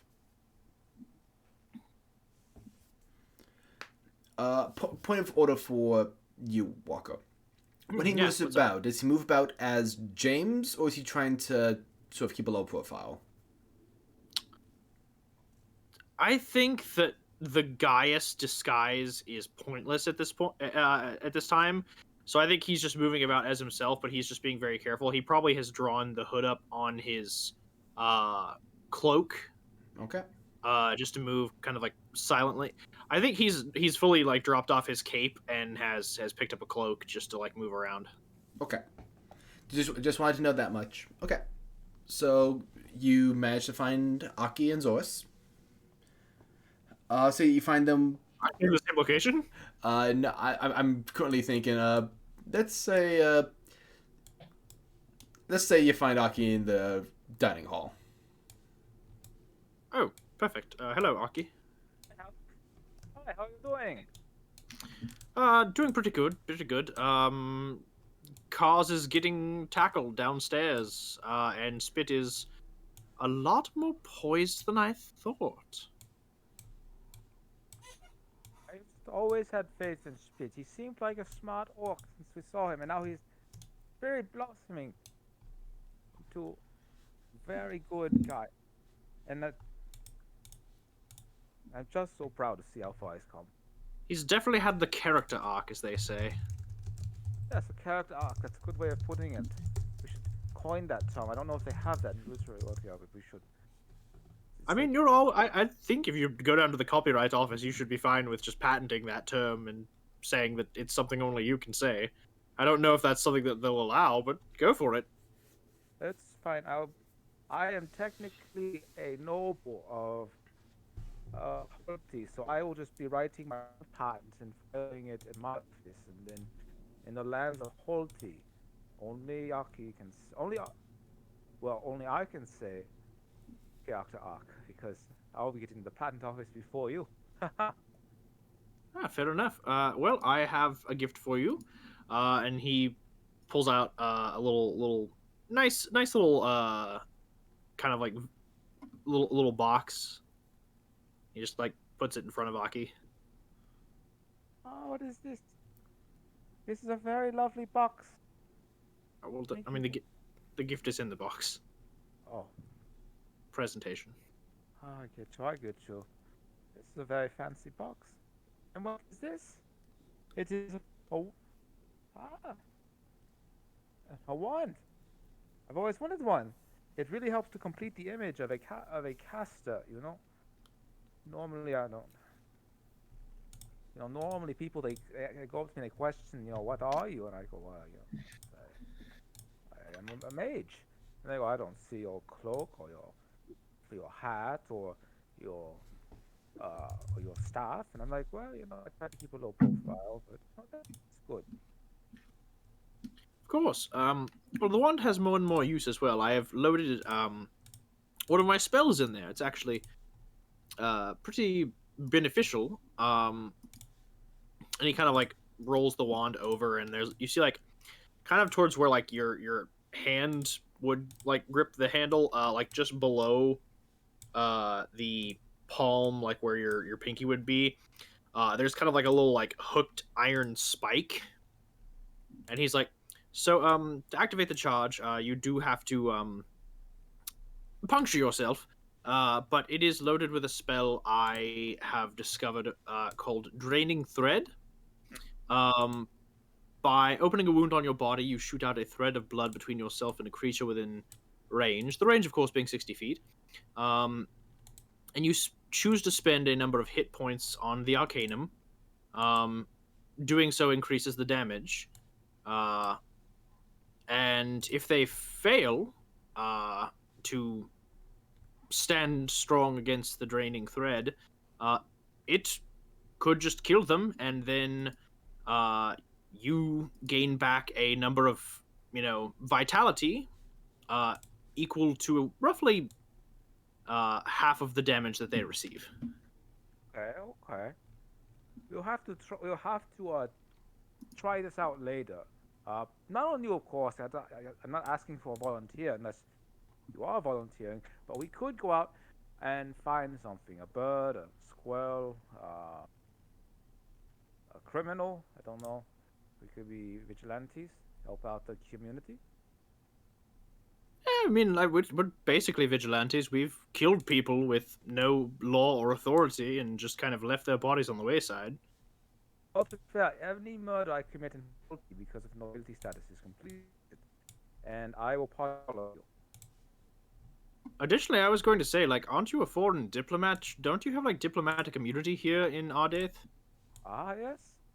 I have committed no crime, ever. Yeah, then you should be fine to do whatever, like, I mean, whether it be a squirrel, a criminal, some guy you fight in the back alley, I think you should be fine. This is good news. Good news, Aki.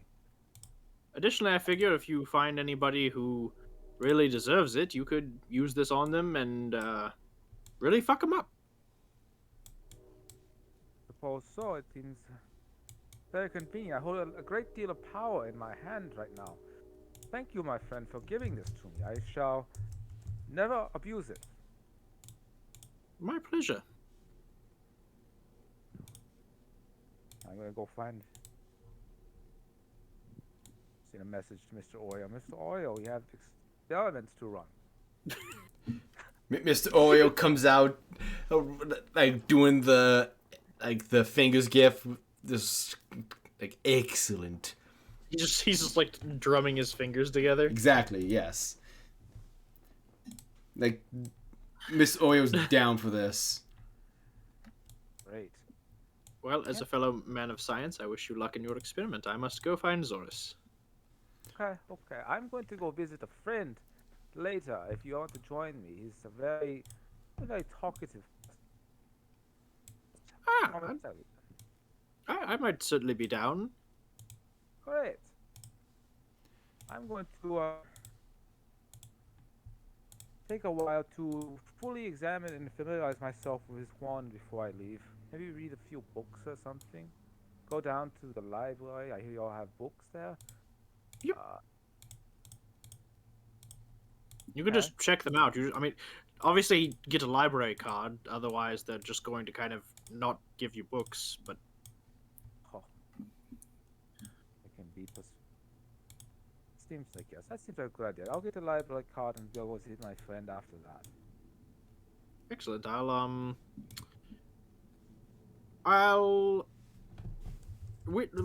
What time of day do you plan on going to meet your friend?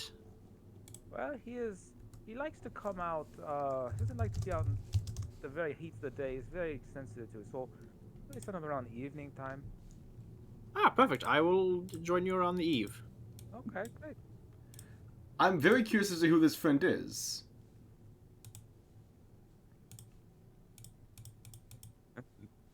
All right. So we'll get to that in just a second. You wanted to talk to Zoris? Yeah, I'll go. James will go talk to Zoris. Alrighty. You can find him probably in his bedroom. Absolutely, like talking to himself, being like, "Oh my god, did I just see like a ghost?" I mean, I know I've seen Cypher before, but that was like right over my shoulder. Have I ever seen him like that before? I really don't know. Is that weird to say? I'm really, oh god, I'm not crazy, right? Ah! Oh yeah, what's up? You can come in. Just kind of like glides in. He's like, "Oh, hello. Thank you. Talking to yourself, I see." Oh, lots been happening. Mom, I'm just practicing my one-liners. How will I show off to the other kids in Fortnite if I can't do a finishing move? Anyway. Hi, what's up? What do you need? Oh, I was just checking in to see how you were. We haven't talked in quite some time. Yeah, it's been a while. I'm doing all right. For the most part, I mean, I'm doing better now. But yeah, I'm doing all right. Nothing crazy really, you know. What about you? Ah, you know, plotting, scheming, the whole nine. Yeah.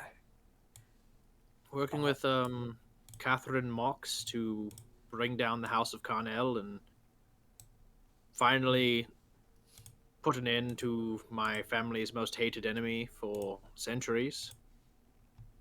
And I assume that's going all right. There's still some information that I'm lacking, but once I get it, I will be doing better. Yeah, for sure.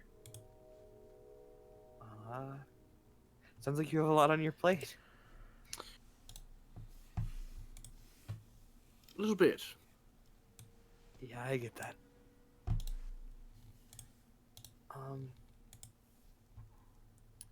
Well, I wish you the best. If you need any help with anything, I'm always around. We're not really doing a ton right now. We'll be more busy later, I assume. But right now, it's not anything crazy, right? So. No. I'm just waiting on the results of a few experiments, and you know, once I've figured everything out, it'll be going great.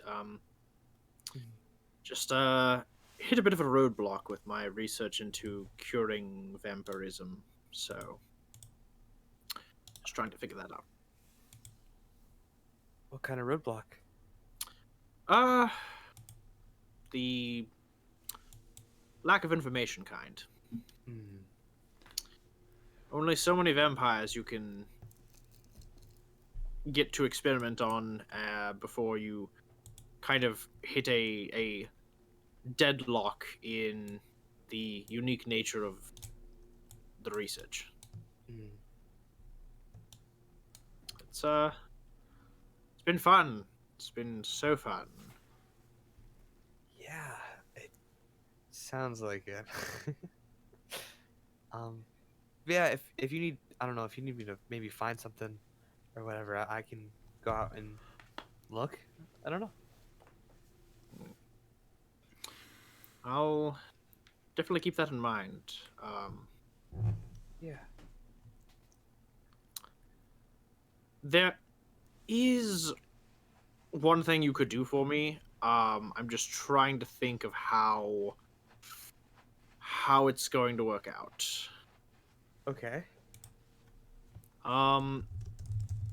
Hey Red, real quick, can you shoot me a message with like the specifics of the roadblocks in my research that I've hit? Sure. So I know that James is working on two things. He's got the cure for vampirism that he's been working on, and he's also been working And on the other a way thing. a way for vampires to be just a little bit stronger.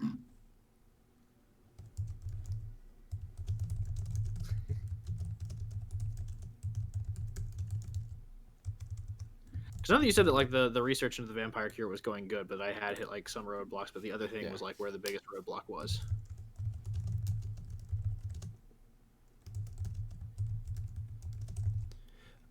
No, I'm just going to say this out loud.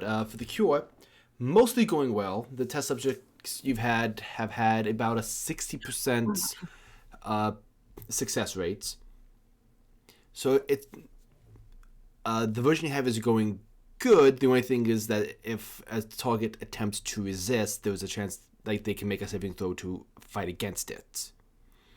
So it's just about basically. So the thing I'm looking for there is a way to essentially compel compliance before administering.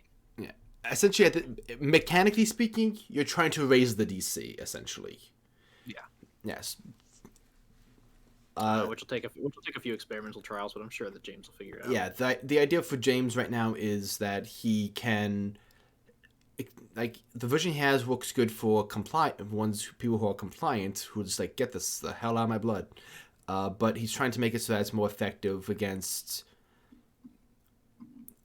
Basically, he needs more tests. Vampirism has,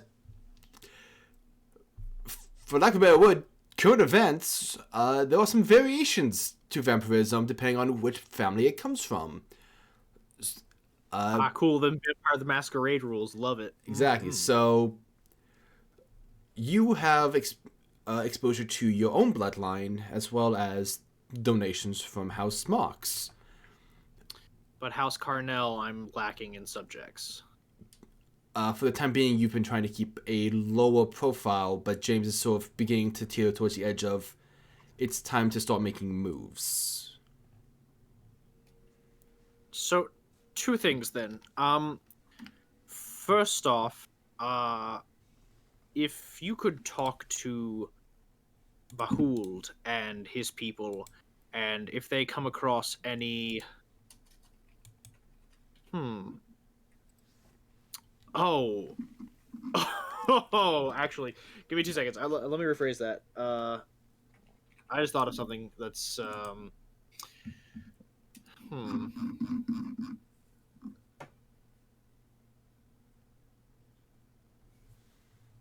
So, with Sebastian, I know that he is... Last I heard, I checked with you, he was affiliated with House Carnell, but he's kind of like a fucking nobody. Is that correct? Let me double check Sebastian. Sebastian Rowe, yeah. Is he the one that likes to reveal himself to others and fuck with them and then use modified memory to make them forget, just to toy with them? No, that's Pippin Pennycoat, which That's I right. know who is located in Port de Bont. Yeah, Sebastian is air quotes affiliated, but he's one of those guys that is just looking for like an excuse. Like he's one of those guys just like, yeah, you're going to change shit. Let's fucking go. Let's break down the system. So an idiot. 100%. No, this is a bean. This dumb dude. Okay, cool. I think he's just like, so if you could talk to Bahuld, there's some people that I need. Just to go ahead and double check. Pippin, he's affiliated with them, but he wasn't turned by them, correct? True. He's not under House Cornell. He's more of a loose ally. His reply to you was, well, basically he's currently staying on the outskirts. He's waiting and seeing where things turn until he sees. But he has worked with Carnell before to kind of like. He's worked with Cornell. He's worked with Marks. He kind of dances on lines. Yeah, I don't need that in my regime. I think that he's definitely like, yeah, there's some people that I could use if Bahuld and some of your other Sun Soul brethren want to, bring them in, alive preferably, obviously. Like, oh my god. Yeah. And he just gives like Zoris the full deets on Sebastian Rowe and his tiny little batch of thugs and Pippin and his fucking network. It's a short list for both because Sebastian He's got maybe like 2 guides that work with him, while while Pippin is more. He likes to keep things close to the vest, so he's mostly a loner. He will entertain random people throughout the nights, but he doesn't really create ties. Gotcha. Yeah. Yes. So for Mr. Pennycoat, I just need more of a show of force. I just would prefer that your monks kind of elicit from him a list of Carnell associates that we can work with. For if this cure is to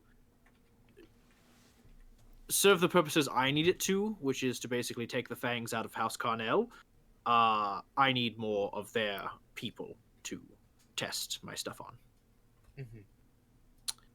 Because Lord knows I have enough people in Catherine's faction who I've tested this on, and I can just keep doing that because Catherine doesn't really give a shit about turning people and then letting me do what I need to with them.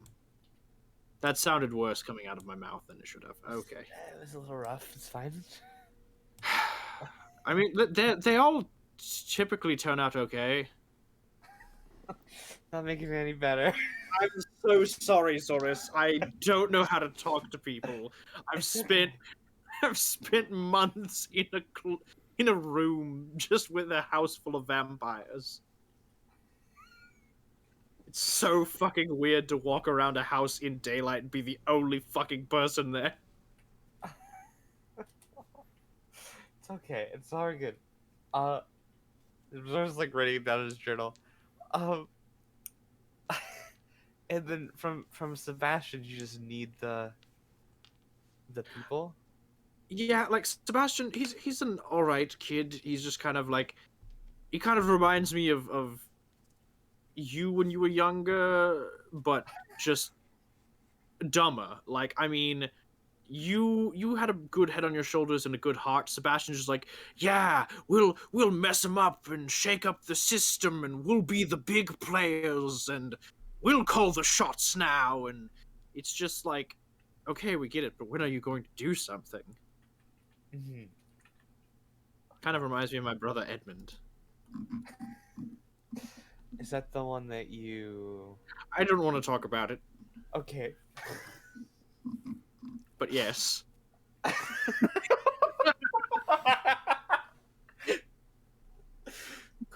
Cool. Sorry, I will... name.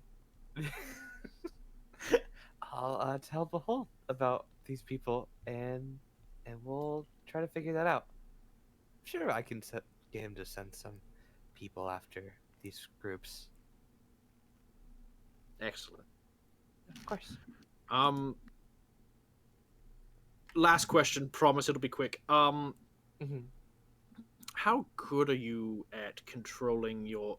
Because when things were bad with Jenny, you helped me out with your radiant energy. How much more control have you gotten over that?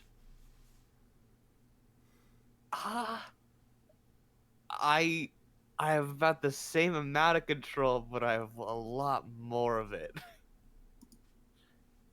That doesn't instill confidence, Saurus. It's a little better. Okay. Just We're being just gonna honest.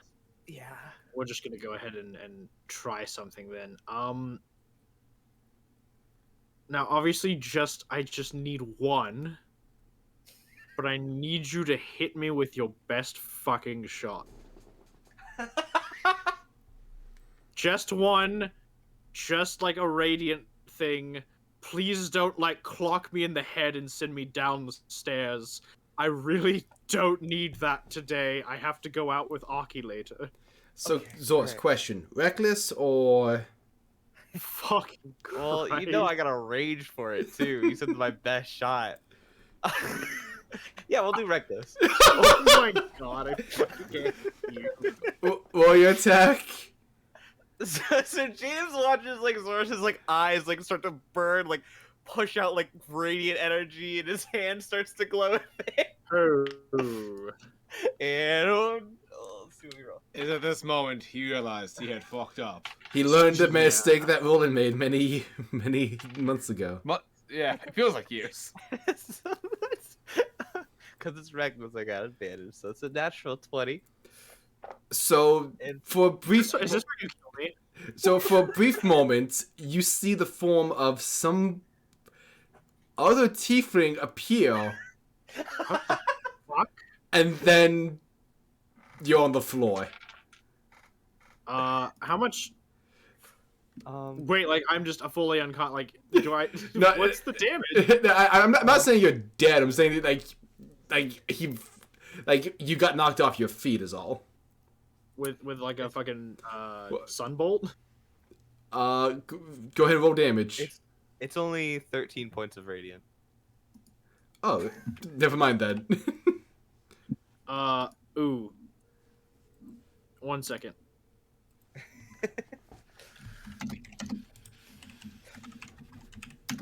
James starts turning into dust.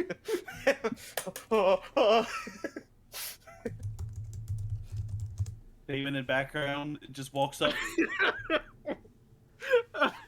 You just hit James and it doesn't like.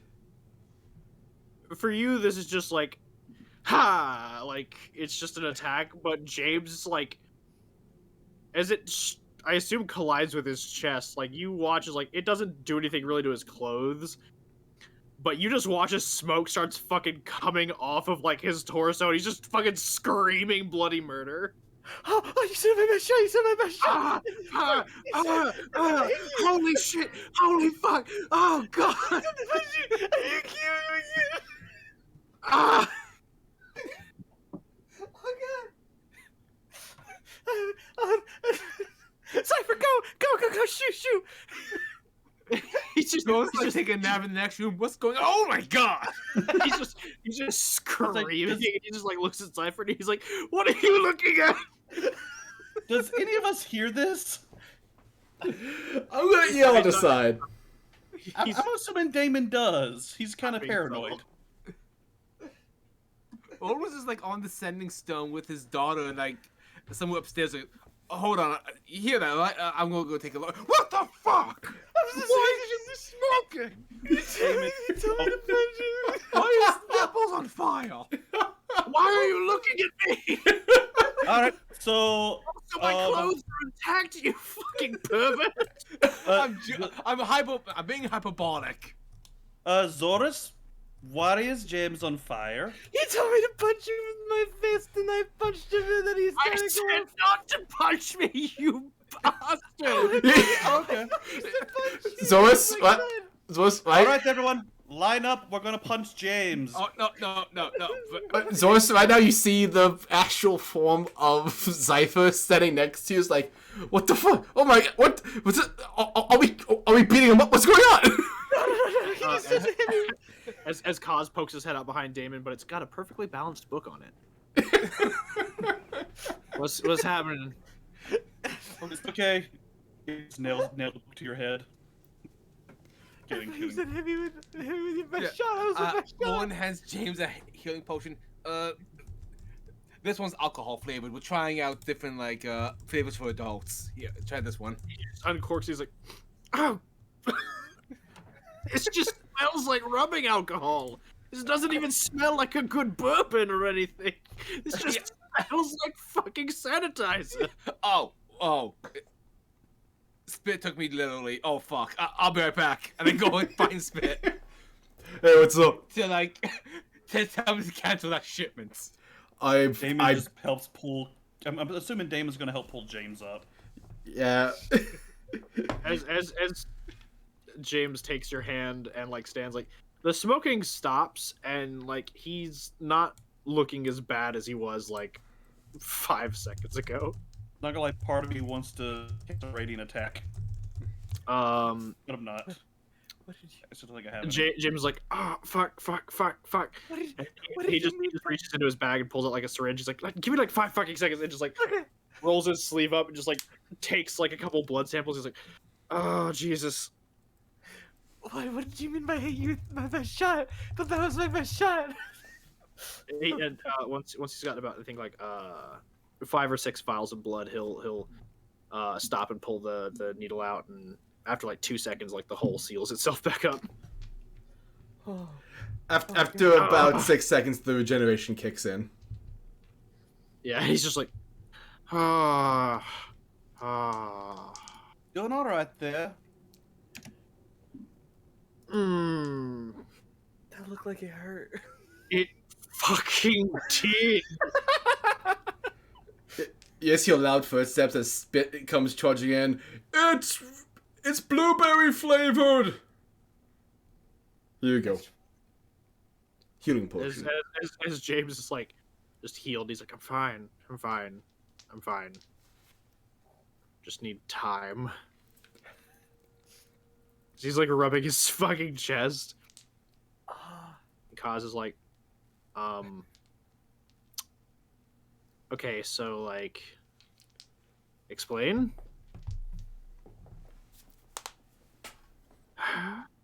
So,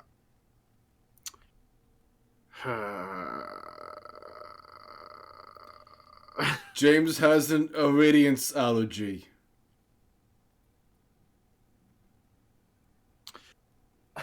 as It is James like like a bloodsucker. takes in a breath at that, because he's just like, oh, this my pure sweet boy, and he's just like, so I kind of, like I said, I hit a roadblock in my research, so I needed a more hands-on form of experimentation. And Kaz is like, did you turn yourself into a fucking vampire? Oh no. James is like, well, look, like I couldn't go any further. My bloodline's unique. And he's like, why the fuck was that your first option? Wait, okay, to be fair, who in this room is actually surprised that this is what happened? Okay, I'm back. Hi, what I missed? He's a Oh, vampire. James is a vampire. Oh. Wait, why? Why not? So I know you want to cure vampirism, but So I hit a roadblock in my research, and I needed a more hands-on experimentation with specific bloodline, aka mine. So I needed to kind of get first-hand experience. and you're okay? Like no weird side effects? For being a vampire. Well, there's a few. I mean, obviously, like I don't hunger for anything, and like I can eat, but I don't enjoy anything.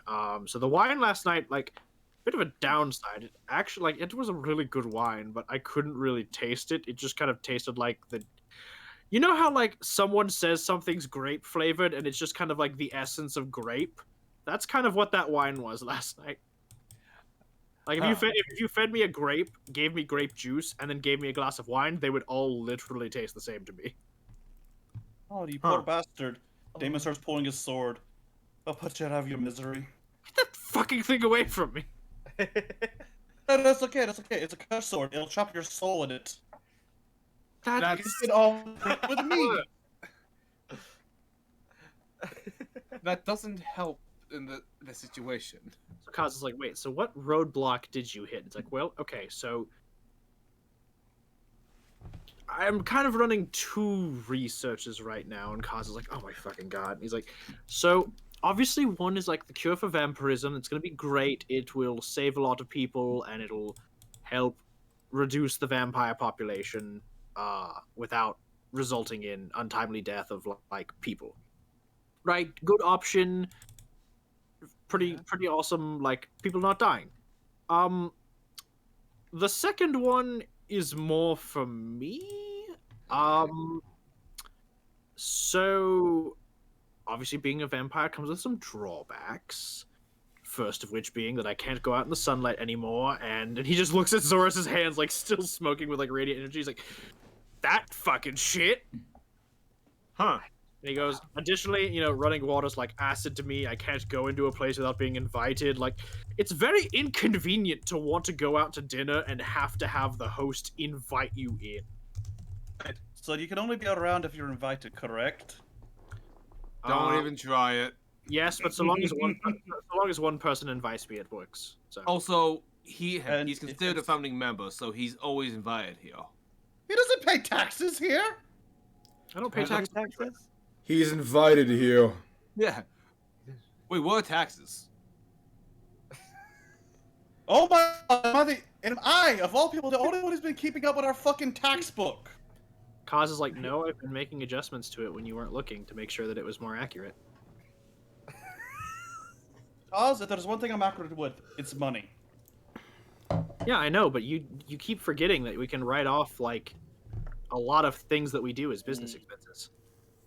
We got to make sure that at the end of the year we get that revenue back. Mm. Have I been... If there's one thing Cos knows, it's books. I have so much money. Do I have to put it somewhere? No, you're fine. You're fine. No, the banks are bullshit. And James is like, yeah, the banks the banks are something that look. I know the noble family that actually founded the banks. They're fucking dickheads. Hey, don't let the government know how much you have. Keep cash. Yeah, like obviously. Unfortunately, you see, actually keep coins. I tried this new investment called paper money. Kept all my matches. Got it when my house went on fire. Only invest in gold. Or platinum. Precious Platinum's easier to stack. Pretty good. I hate that I fell for that paper money scheme. Anyway, So you're a vampire. I'm a vampire. My other research is that I am trying to cure the vampire's weaknesses so that I can just, have a normal fucking life while also getting all of the benefits of being a vampire. There's the other foot. You know, there's a saying that's when you chase two hares, you lose both. No, because fucking check this shit out. And he walks over to Zorus's bed and just lifts it with one fucking hand. Oh my god, my bed! I say lift. I don't mean he like Boris, lifts. you can do that too. But he I can, mean, like, lifts like one end of it with one hand. Yeah. I mean, to be fair, that is a really big improvement from where you started. I can't lie. Oh my god, it was so bad. Yeah. Additionally, I am almost as dexterous as Roland. Really? Well, not really. No, that's actually bullshit. See, here's the thing. I'm not technically like full vampire yet. Once I get like full vampire, like all my stats get a fucking buff and it's gonna be awesome. But for now, I'm kind of like... Damn. I was about to cast Fireball and see who got the farthest away. Jesus Christ. He's like, yeah, no, right now... I can just Misty Step out of here. He's like, yeah, right now, like, I'm okay, but like, look, real, like, full-blooded vampires like Catherine Mox, like, I'm talking, like, insane strength, like, barbarian level strength. They are fucking fast and quick as Roland, and they have, like, enough constitution to put shit away. Like, it's insane. Full-blooded vampires and vampire lords are, like, So, awesome. any vampire lords that can cast magic is basically the 5 of us combined. Yeah, pretty much. Like, why do you think that, like, I am taking my time with House Carnell? Like, Stephen Carnell is a fucking vampire lord. He could body any one of you in no time at all. In that case, if you need any help with him, I mean, just saying. you do have all of us. Well, I'm gonna be 100% honest, Roland. Initially, I was just gonna invite Zorus and Kaz, just because, Zorus can literally carry the sun with him wherever he goes, and Kaz just kind of like shrugs, like, that's pretty fair. He goes, but,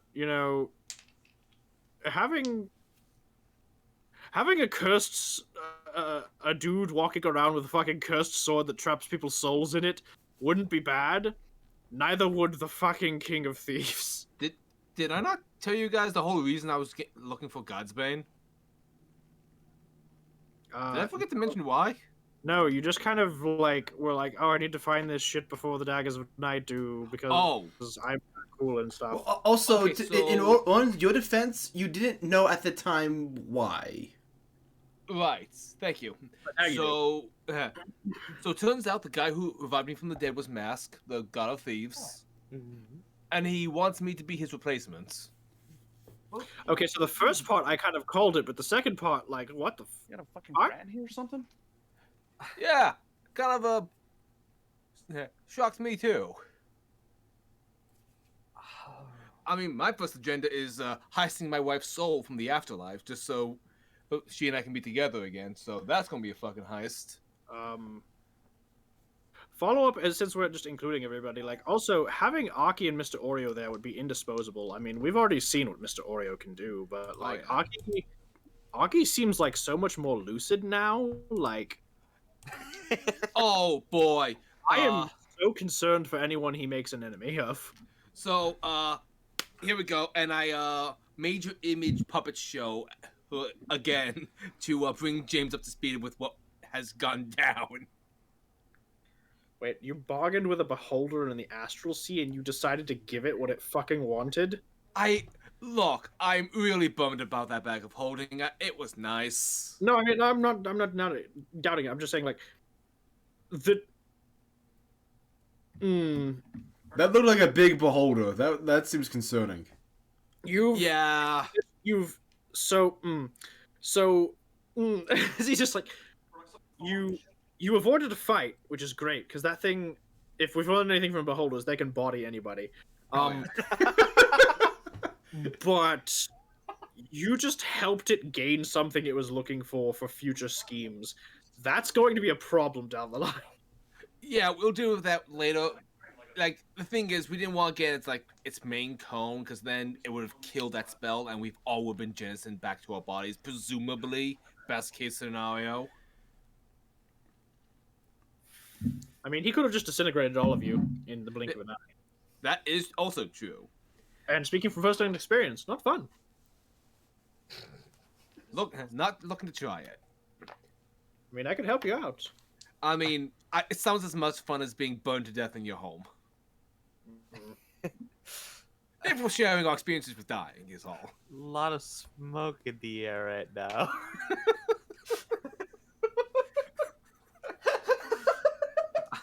I'm just teasing. I would like to bring Aki into this scene, so I would say, Aki, do you want to come on in carrying your buddy? He doesn't like to travel very far from his house, but I am coming back with my library card. Very proud of it. Nice. I have a library card. This is actually a form of identification in some jurisdictions, so this is actually very useful. A library card? Oh my gosh. And the embossing on that is lovely. Good for you, Aki. I'm happy with it. So, what has everyone been talking about? James is a vampire. I like this. Imagine everybody said it in unison. Yeah. You're fucking calm. Best most kept secret in the guild. Oh. So yeah, I'm a vampire. Sorry about that. I am a vampire. I am looking to research a way to cure vampirism, but also cure vampires' weaknesses to things, and just kind of like, yeah, need more research. By the way, Zorus, I hope that this doesn't put a damper on our previous conversation. If it's any consolation, the people I told you to kind of apprehend, fucking terrible people. Like, I mean, awful people. Okay, I'm with you. I was probably gonna do it anyway, just because I don't know. I trust you, man. But yeah, for sure. James is like actually touched by the fact that you say that you trust him. He's like, oh, thank you. I appreciate that. Yeah.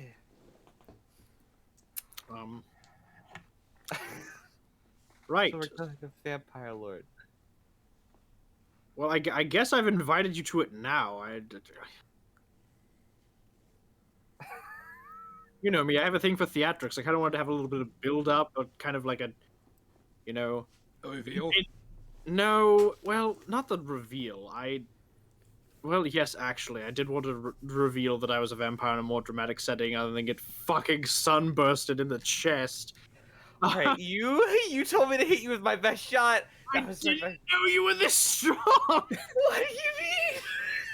I mean, like, in the past, you would just do, like, a lot of punches and a lot of blasts, and, like, sometimes they would hit, but other times they just didn't. Like, you just fucking eviscerated my chest cavity. I guess Oh, he yeah. did get an ancient relic. Yeah, he has a thing now. Fucking what? Look at my hand. Oh. The mark, the sigil. Oh, shit.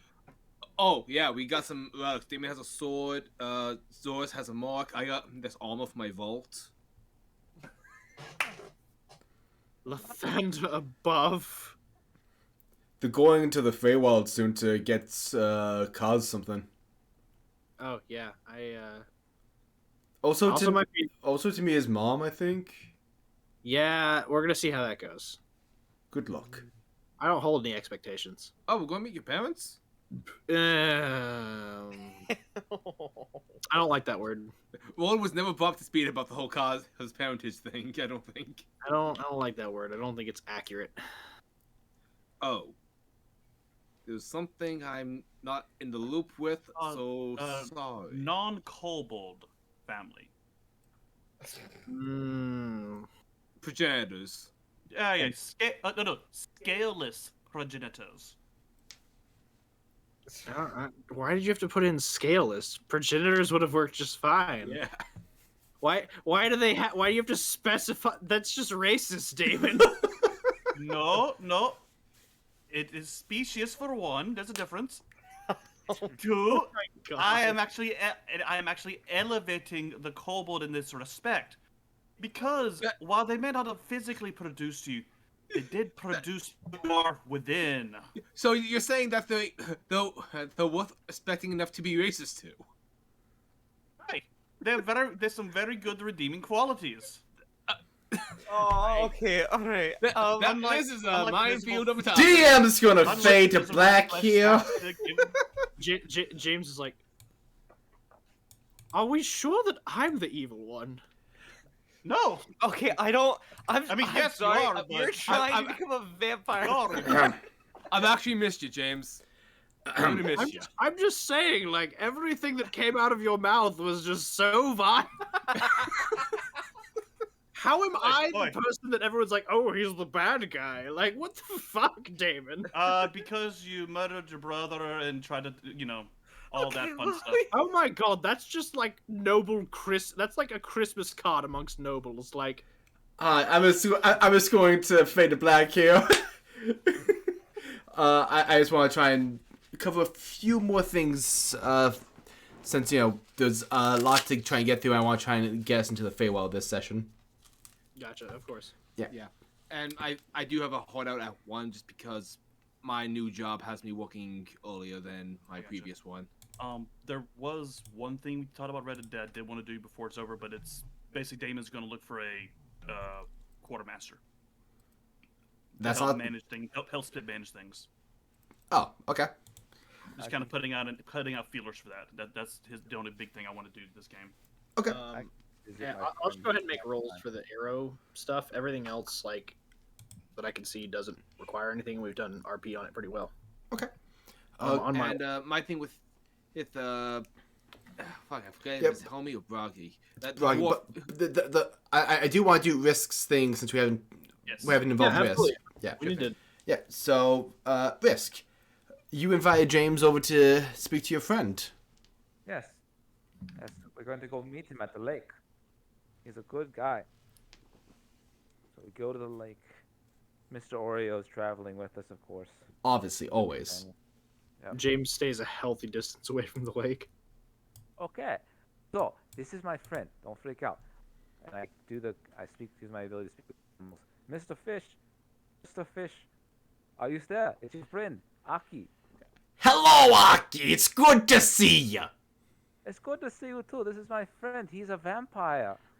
Isn't that cool? What's a vampire? Well, go ahead. I believe you can explain it better than me. Do I see who he's talking to, or is he just talking to the lake? 100%. You see him talking to a fish. He just looks at the fish. He's like,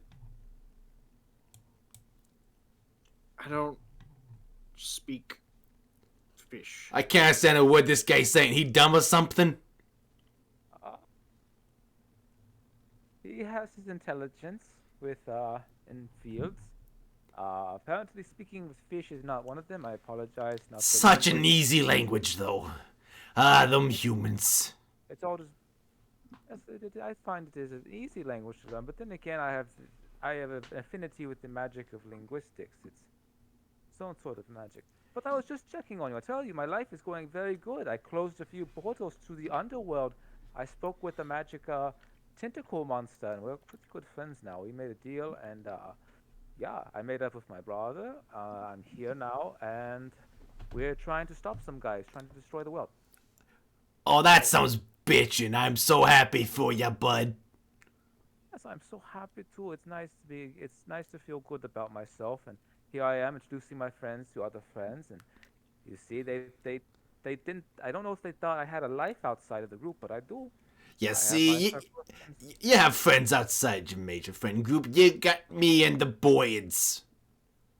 Yes, you and the boys, and the beards, as I like to call them in my language. Ah, Yes. that's awesome. Wanted to check in on you, make sure you're still alive, so that I will not have to go on some sort of strange quest of revenge. Oh, I that- find that stuff behind me. Funny enough, a big bird tried to swoop down and catch me just the other day. Dodged the shit out of him. He didn't even know doesn't want to mess with me. All right, well, just give a description to Mr. Oil, my compatriot here, and he'll take care of it. You have this cool wand thing. It kills people from a distance, so it doesn't matter if the bird can fly. Okay, so brown, white feathers. Don't know if I can see color, but that's what they were. You see Mr. Oyo drawing a sketch and takes out a gun. Miss Oyo is ready for hell. Okay. Well, we'll take care of that problem for you. Friends take care of friends' problems. I'm Uh, going to the Feywild now. have a good time. Oh, I think I will. Aki, I want you to roll me a perception check. Okay. Oh my God, is my friend Does this lying? just look like popping to me? Is my it- But with a strong Brooklyn accent. Yeah, a Brooklyn popping noise. Fucking pop, pop, pop. Mets. Occasionally, pop. James, all you hear is popping and occasionally a single fuck. And the Mets. The Mets, go Mets! Gotta get the Mets. All right, perceptions of 2, so 18. 18? Mhm. Off in a tree not too far from you, you do see a bird that matches the description that your friend gave you. I'm gonna test the wand out on it. Alright. See. Walkers, it's been a while since I've seen the spell. Is it attack roll or a saving throw? It's a dexterity saving throw. Okay. Nope, that's a natural 4. All right. I guess I'll drain out 10 from me. That seems enough for a bird. Yeah, that definitely clocks. You see it fall down, and then just instantly dead, and you hear the fish from behind you. Yo, get fucked! All right. We have an entirely different game going on here with Falky, but we've killed a bird. Oh, your wand, it works great. You see, I killed that bird. That actually works out perfectly because the minimum HP requirement for that spell, I was looking it up, is 10 hit points. Oh, okay. Beautiful. Great. So yeah, it has a minimum or a maximum, so you can basically pour extra points into it. The minimum is 10, the maximum is 25. Oh, okay. 10 to 25. I'll write that down. But Yeah, now so we you can know- always choose how much you want, like as long as it's more than 10 and less than 25. I'll get you. I'll add that to your inventory sometime this week. I'll talk to Walker about cleaning shadows, get all the details. Draining thread and Oh yeah, cleaning shadows. That's right. Draining thread. That's right. Ah, Here, I could just do this. that too. Well, that was a good adventure, a good visit. I saw my friend. I got to avenge against his attempted murderer. And you got to be my friend too. Maybe one Yes. day you can Fascinating experience. off to the Feywild then. So, Yeah. Walker, just real quick for the other stuff you have to roll. I'm gonna say that Kaz at current can't really infuse his magic the same way James can to make the arrows of clinging shadows. That's going to take a bit more extra time for him to see if he's able to do that. More time than he has in the week. But I will allow you to roll for the walk on Damon's shield to make it deployable. And the syringe arrows. Yeah, and the syringe arrows. Oh wait, shit, that's the wrong dice. Yeah, so go ahead and add a d20, add your proficiency bonus, and your intelligence modifier. I had a question about arrows. What's up? Can they be loaded with a health potion and shot out of my wrist crossbow? I mean, if I get the syringe capsule working properly, you could probably do it as either a bolt or an arrow.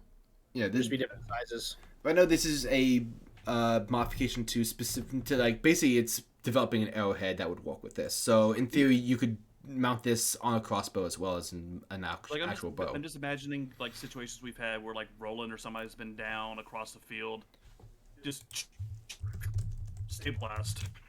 So it's a 13 plus 8, 21. And that was for which Syringe arrows. I still have to work on Damon's shield. Okay, I would say that you managed to successfully craft 5 syringe arrows. Awesome.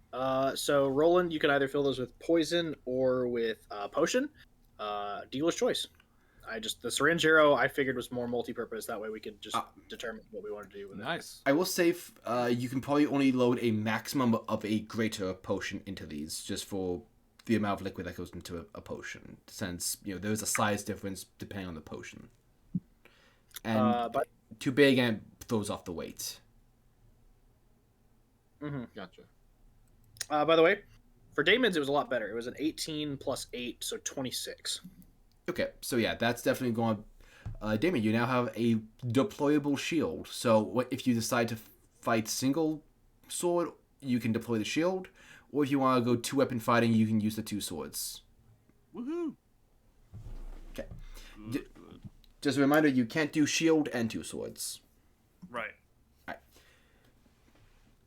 This is such a clusterfuck. Versatile is pretty good. How is Spit's trick arrows, by the way? I need you to roll that. Alright. I need a bit more definition when you say trick arrows. Just the ones that we had talked about earlier for rolling, like Yeah, I forget what those are.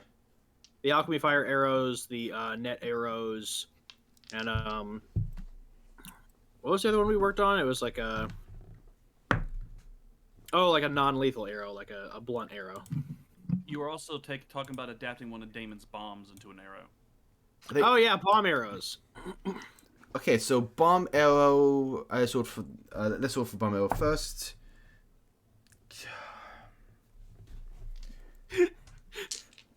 As Spit dies. No, but he takes 13 points of fire damage as that exploded in his face. That was a natural one. Alright, the bludgeoning arrow went a lot better. Well, let's say you have 5 non-lethal bludgeoning arrows. Gotcha. Next is going to be net arrow. That's a natural 20. So yeah, let's say you have, let's call it 7 capture arrows. So are we thinking that those work like an actual net or more like a bowler? Because bowler makes a lot of sense. Yeah. Okay. Yeah. And now comes the alchemy fire. Yeah, that works. We can say that you make 5 more alchemy fire arrows. Awesome. And yeah, the bowl actually works great because Roland has a lot of ball bearings he's not using. Oh yeah. Right. We'll say during this time, Kaz, news to you comes that how do you pronounce her name? Kiala? Kiala. Kiala, that she's on her way. That she's been notified of her invitation to the Feywild, and that she is excited and making great preparations. I assume that like James is like in the middle of like an etiquette lecture, and like Kaz like gets the letter, and James just keeps talking, and as Kaz reads it, he's just like, wah, wah, wah. James is like, oh, for fuck's sake. And then James just gets drowned out by just dizziness and then vomit. Is that normal for Kaz? You've known longer than either of us. Say no, but it's really not.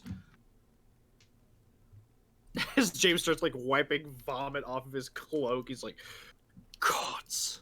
What? Yeah, precipitation. I've seen a guy use that. Spits on it. Precipitation. Oh, he actually does have prestidigitation. I couldn't remember, so that's why Yeah. I was just like, wipe it. Yeah, he prestidigitates it off. He's like, "Ugh." Gotcha. So, Zoris. No, Zoris. I'm so used to doing this. Kaz, relax. It's just a pretty lady. Kaz vomits again, but this time it's on Roland's boots. Thanks, If only we knew prestidigitation. guy. I'm kidding. Prestidigitation.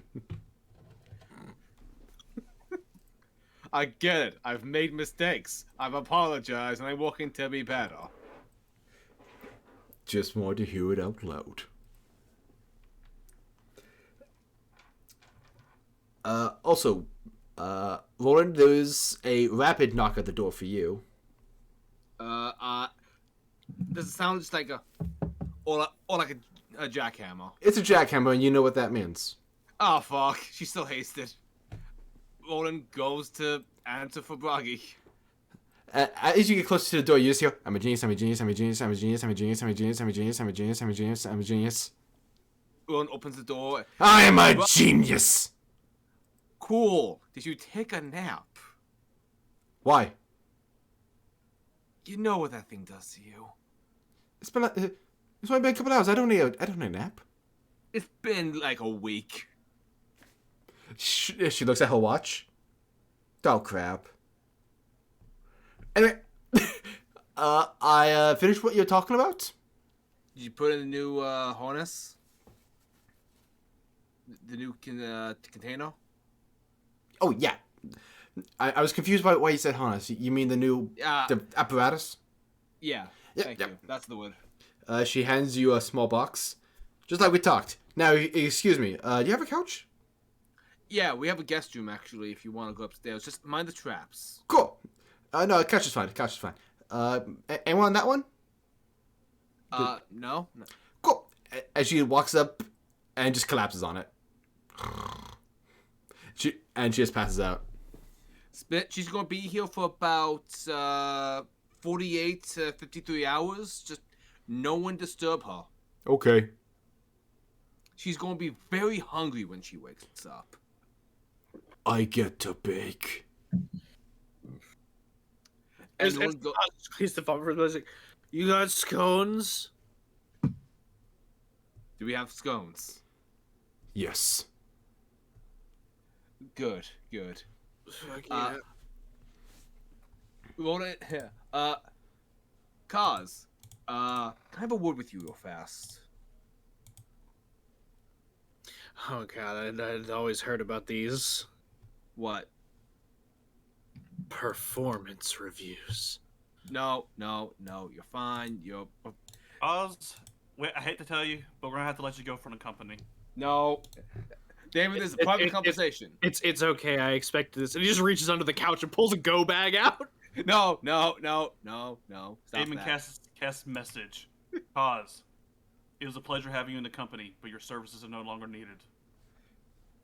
Kidding, I'm not doing that. He's just like looking between Roland and Damon. He's like,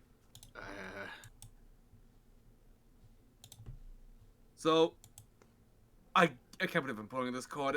This sounds so juvenile. I'm older than him. Listen to me.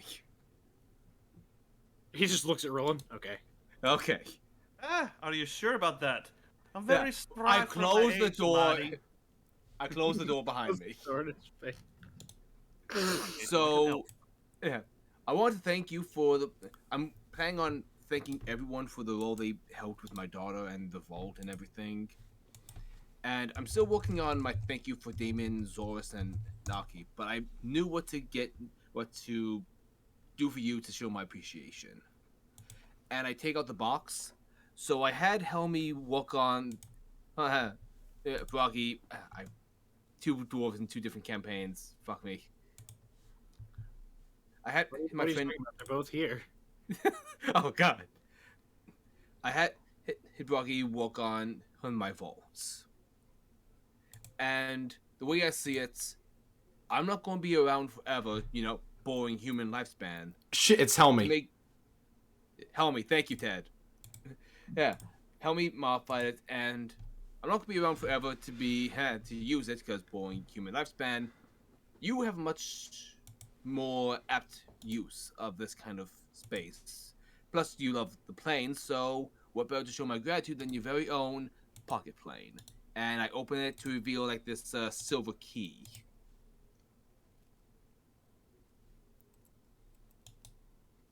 Put it. Yeah.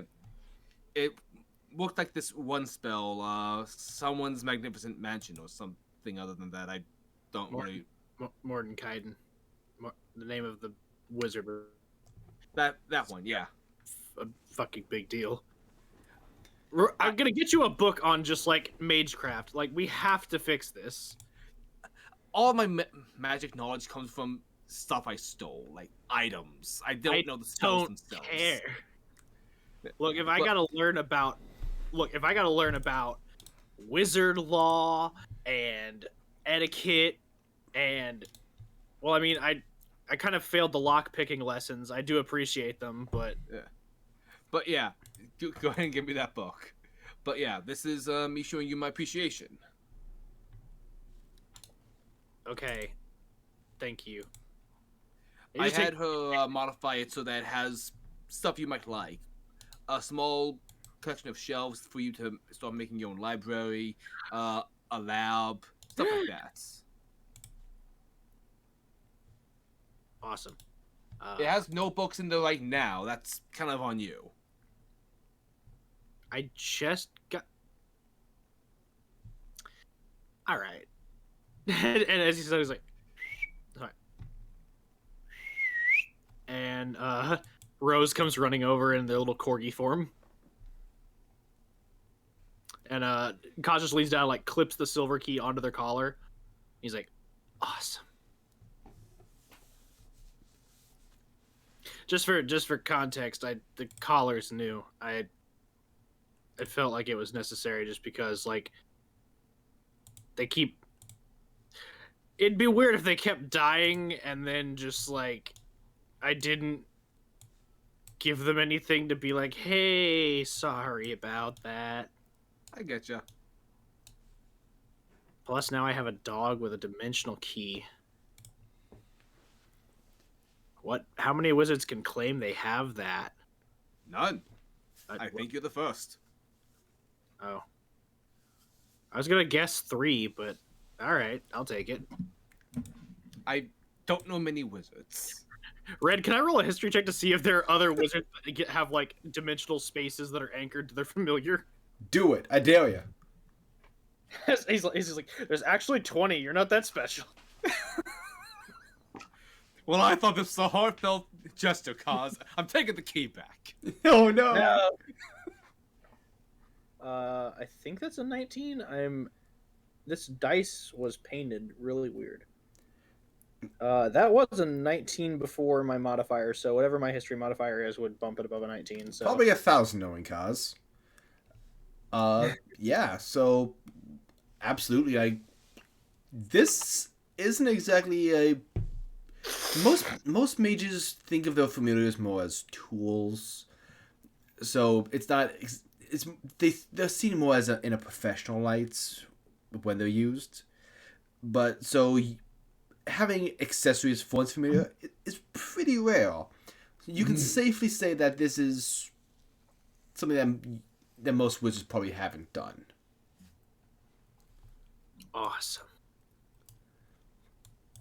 Okay. And he just gives Rose a little ruffle of their head. Is there anything else that you guys? What the hell was that? I don't know. My phone just.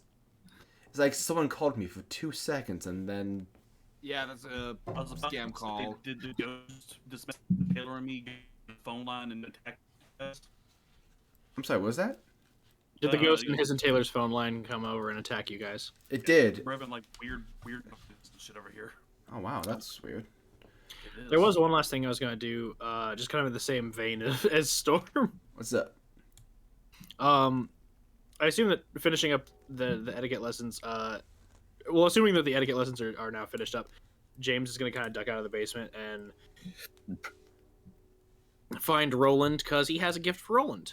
Oh boy, does it kill me? I mean, that's up to you. Oh boy. He's like, Roland, hello. Yeah. I have a gift for you as per the obligations that Kaz contracted before, but also due to the fact that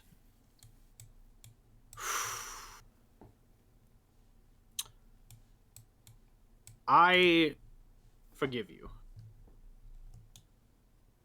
Don't get me wrong, I do not forget, but I forgive you. Being back with the group is different for me because you've all changed, and so have I, but I don't know if we've changed laterally or... I'm getting beside myself. Sending my family to a place that essentially has the world's greatest vampire protection was a good thing. And I was too... So, it was wrong to do without at least consulting you. Like, I get wanting to have your family safe, but you should have had a role in that discussion. I appreciate the apology, and I'm sorry for being the equivalent of a gigantic phallus. Your heart was in the right place. Well, speaking of right place, here you go. And he just hands you, like, a folded cloak. What's It this? it is, like, pitch black. It's got kind of, like, one of those little... It's got like a nice little, like, I don't know how you would call it, but it's got like a nice little, like, kind of point in the top, so it kind of like rests on your head, but like doesn't just like droop over you. And there's kind of like that fucking Assassin's Creed peak at the front of it, so it kind of like allows you range of sight, and doesn't just like hang down into your eyes. So I made your cloak. Obviously, I know you're kind of attached to your current one, but this cloak is charged with currently the most powerful spell I can cast, or at least Thanks, one. James. The cloak will make you a living investiture of shadows. You will be able to, see normally in darkness, whether it be magical or non-magical, for a great distance. You can conjure darkness to blot out areas that you wish to move through unseen. And on the topic of speaking unseen, you turn invisible, just naturally for the duration of the investiture, which is 10 minutes. Now, it is just regular invisibility, so if you shoot an arrow or all that, you'll appear, but at the immediate start of, the next 6-second time frame, you will turn invisible again. Thank you, James. I figured it would be helpful for you, King of Thieves and whatnot. I appreciate it. Thank you. I feel like this is going to make you incredibly dangerous, and that some force of gods shall attempt to smite you. I mean, Well- Sirik has already tried a lot. Oh boy, yeah. But I'll remember this. Thank you. You're welcome. And seriously, if there's anything I can do to help make amends for what I did, because the way I see it, an apology doesn't cut it. There's three things technically, because this kind of has happened in succession. I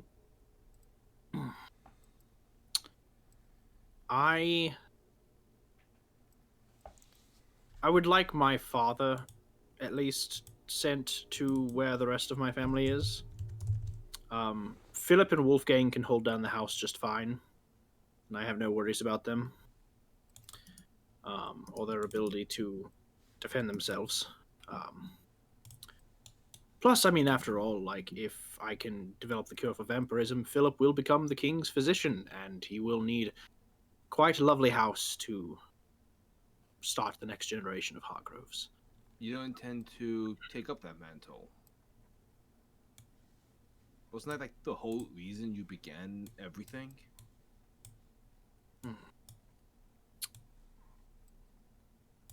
Suffice it to say, I have my eyes set on. I mean, he just kind of like chuckles. He's like, traveling with you all has opened up the world to me. There are so many more things I could be doing with my talents than staying in one place and serving as a doctor until I die. Which, of course, like, I'm a vampire now, which will basically be never. But there's a lot more I could do with life, and I think that it's what my brother wanted, and at the time, I thought it was the only way. And don't get me wrong, I still stand by my decisions. I guess I'm a stubborn bastard at that. But doing what I did made Philip stronger. He is exactly the man that I know can take up the mantle that is needed for the king's physician. And I think that when he does, I will try and see my family return to their ancestral home and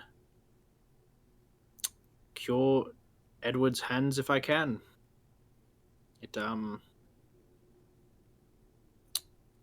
I'll let Falda know to make the arrangements for your father to be transported. Yes, of course, obviously. Outside of that, just helping me destroy the Carnels is a great big step. Sure thing. And yeah, that's all I would request, is get my father out there. Let's fuck up the Carnels, and then the last request will be bring them all home. Owen holds out his hand to shake James. James takes it and shakes it. And he pulls you into a hug. Aww. Owen reciprocates. And thank you. This whole group. I mean, obviously I wasn't much of a team player back in my heyday, so kind of took some time to learn how to play more as a team. Well, I think you and Damon are doing wonderfully as its leaders. Thank you.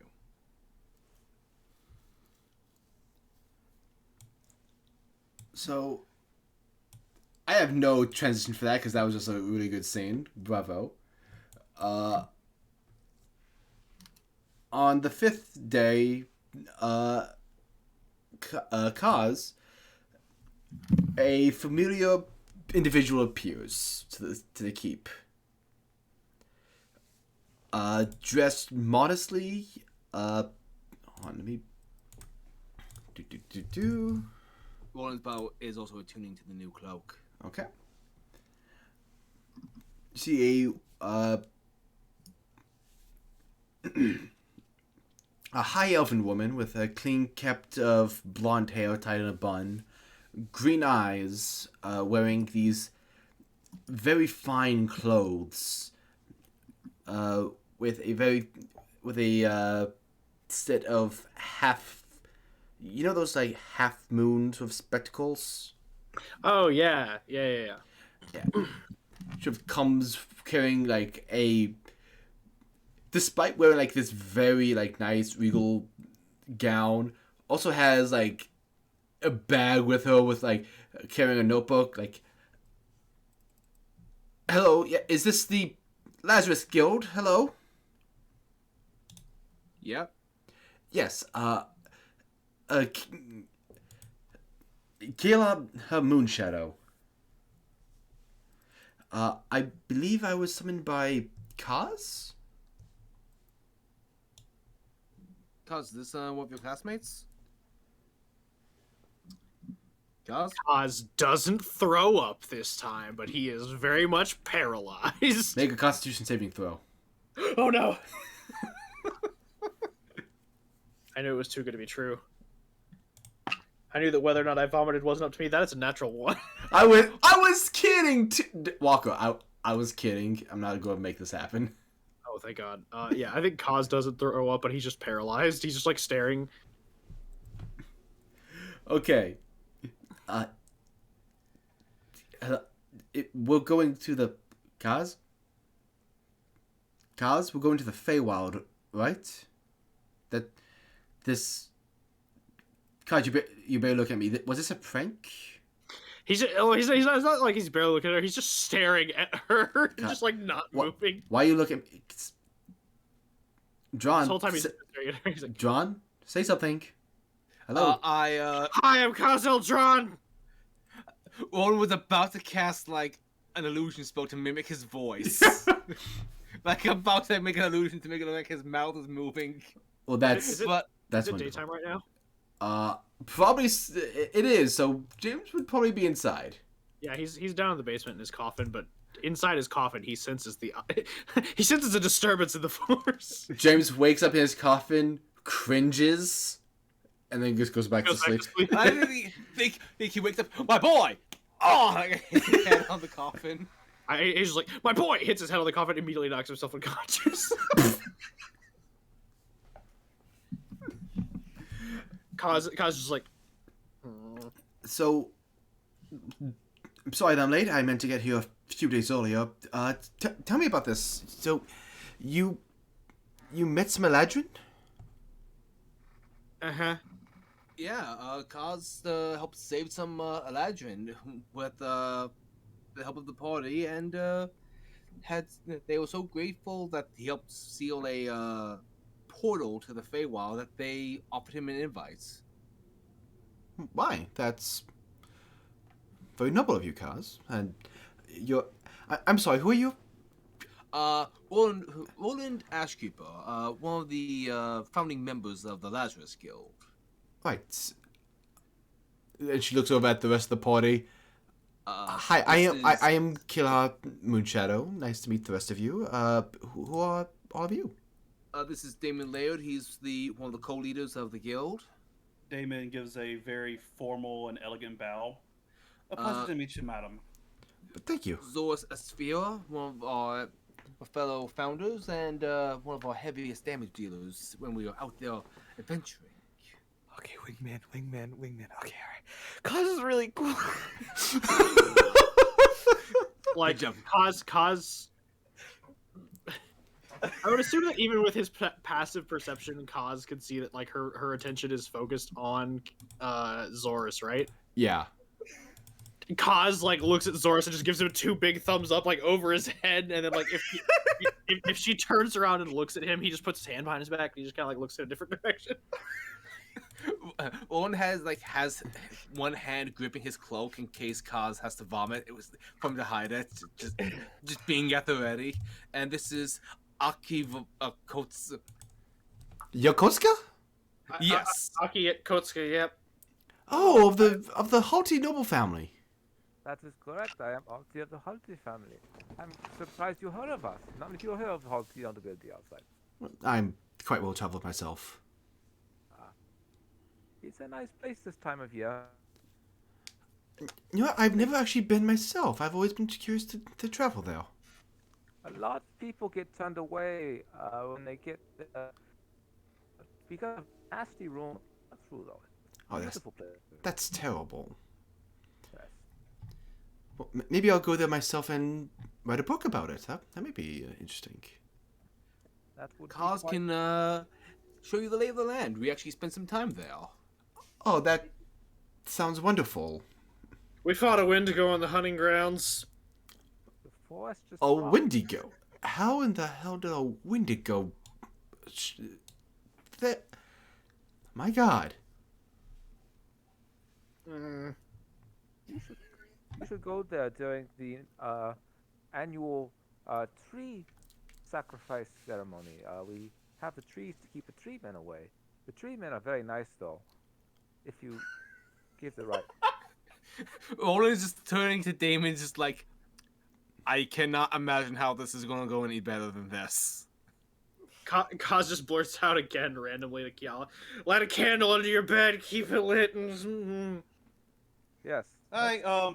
but make sure it's not the tall candle because someone, he just looked at Zorus, almost burned down a bed.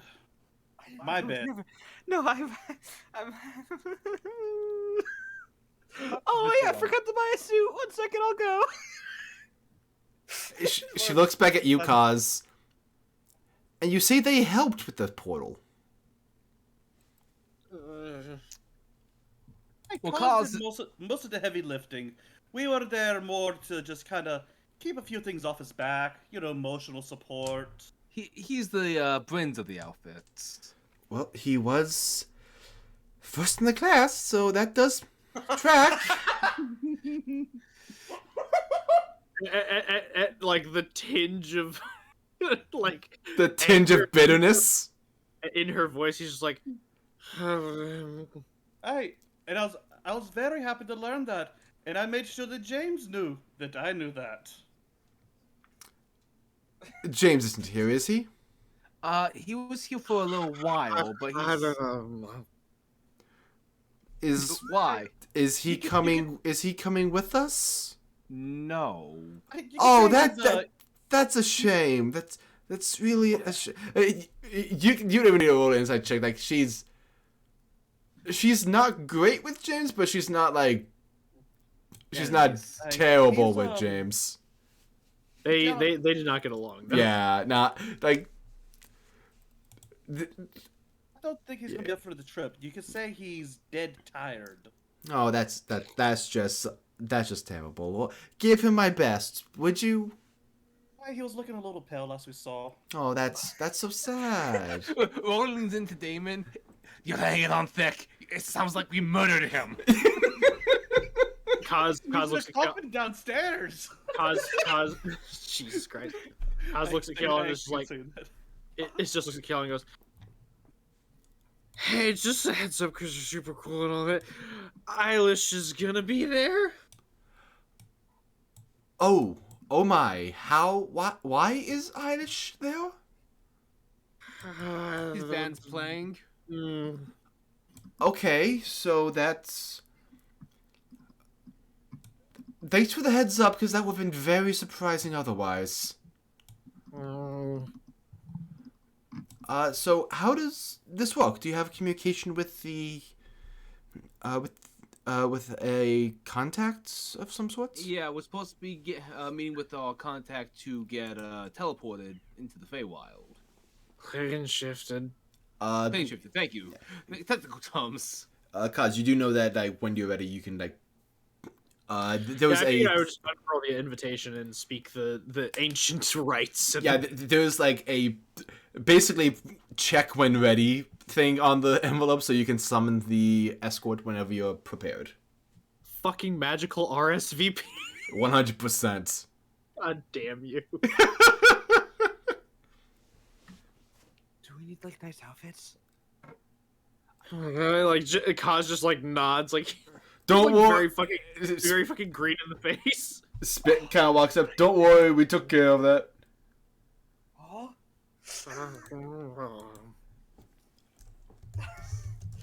Okay. Hey, damn it, you get your suit back. Spit kind of comes out with suits like, me and James went out earlier and we made sure to get all these for everybody. Is mine black? It is. Bet your sweet ass it is. Thanks, James going fashion shopping? You know he decked his boys out. Are we gonna like want the Straw Hats in One Piece Strong World? Absolutely. Damn. Fucking like, just Damn to the, like right. each outfit personalized but classy. Damon has like the red shirt. The red button-up shirt. Oh, that's awesome. And like the black coat over. That's nice. Zorus is like some kind of like nice sleeveless shirts. Zorus looks like fucking Frankie from Strongwill. Like I'm legit posting it now.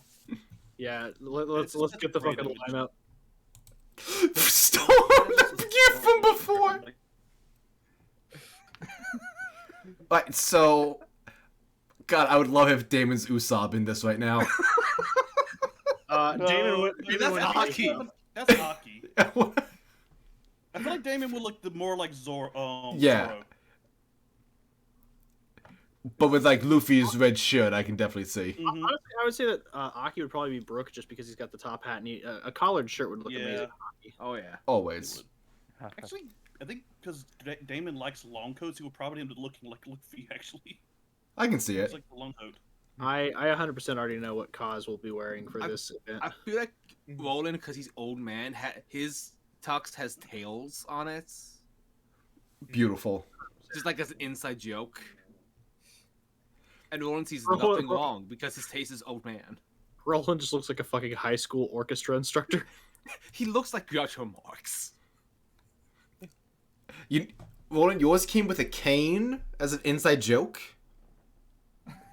But it's a nice cane. It's got a gold little like bauble on the top of it that just like looks like a mask. Ah, clever. I was tempted to do like the Sly Cooper cane, but then I'm like, yeah, it's a little too on the nose. Fair enough. I kind of like how like Sanji looks with the shirt a bit open. Like that seems like Zor's style. Yeah, Yeah, I can see probably. Roland is quietly trying to pull the cane off, like checking to see if there's a sword, and is very disappointed when it doesn't go. Yeah, no, it doesn't. But I think as well, like, you get your outfit and like the whole nine, but then there's also like a separate suitcase when you open it. Like it's just a fucking like it's just basically like a fucking heist loadout. Like it's just a bunch of gadgets in your It's like fucking the like. briefcase for Russia with Love has all the cool gadgets and shit hidden in it. Oh, that actually reminds me. I totally forgot. It's Okay. got like your standard attire in it, like the fucking mask and the cloak and everything. Spit does make one more trick arrow that is included in that packet. What? Go ahead and add 5 grappling hook arrows. Spit the G. Because we just made a grappling hook gun. I think as well, like in the briefcase, there's like 10 king tokens. Oh, great! I was running low on those. It's a heist kit. Yeah, we got James got you a heist kit. He hooked you up. So when you're ready, you're able to activate the sigil on the letter. The runes shine a deep blue as before the group, a winter legend appears, looks at all of you and goes, will you be having the chicken or the fish? Chicken. Fish. Is this a code or is this actually? It's our order. Oh, it's our order. I'll have the fish, thank you. The fish. I think I'll have chicken. Kaz is like, is beef an option? It can be arranged. Oh my god. I'll have beef. Before he like confirms, he's like, wait, hold on. Does anyone else want beef?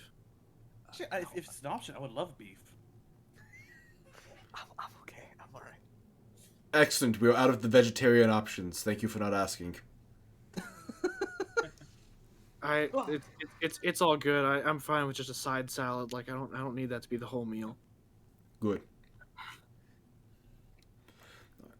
And is this the party that we'll be attending? Is it the 6 of you? Yes. Kaz looks over at Spit and he goes, I mean, Spit, do you want to come? I mean, like, I know you got a lot of work here. It's okay. I'll be in my anime training arc. I don't know what that is. I don't know what animus are. I'm old. Bit will become the ultimate anime. I love how I like in my head canon that Zoros is the only person that knows what like anime is. It's okay. I'm just gonna. He's just gonna be power leveling while you guys are away to catch up to you guys. Is that like Mickey Mouse or something? What are kids like these days? I love that play. They didn't like call it the kids. Yeah, no, we're all good. It's just the 6 of us, and oh wait, and like he picks up Rose. I will be bringing my familiar. Excellent. I forget. Did you invite? Did you invite Gwen with you as well? Oh my god, I did, but she never RSVP'd. That might be on me. Do you want her to come? Because I can retcon that. Yeah, I'd say that like Kaz would definitely invite her to come, like, because this would be a great opportunity for her to actually study the planes firsthand. Plus, it'd be good for the Center Forge to build relations with the Winter Court. You just bust through the door. Don't leave without me. She just like literally has her entire laboratory like in 3 suitcases that she's dragging behind her. Wait, I overslept. Sorry about that. Oh, Gwen, 7. He's looking at. Really pushing with the plane shifts. Okay. He just looks at Gwen. He's like, "Oh, real quick, chicken, fish, or beef?" Ooh, beef every time. Hell yeah. Oh, by the way, I invited my daughter along. No one asked. I didn't ask if that was okay, but I just assumed. But that's rather rude of you. Yeah, I'm kidding. Oh, I was about to say, did you actually? Because like, if not, No, that was out of character. That was me joking. Like I didn't actually do that. His daughter was just like has been through enough. She just wants to be in one place for a little while. Roland writes his daughter, going to Feywild. Want to come, daughter? You know. You know. Bring me back something cool. Roland, we can have that father-daughter dance. She's like, you no. But her daughter replies, "Balls before bros." Alright. So he begins to cast the incantation as you all feel this rush of cold hit you. And you are all whisked away into the Feywild. Hell yeah.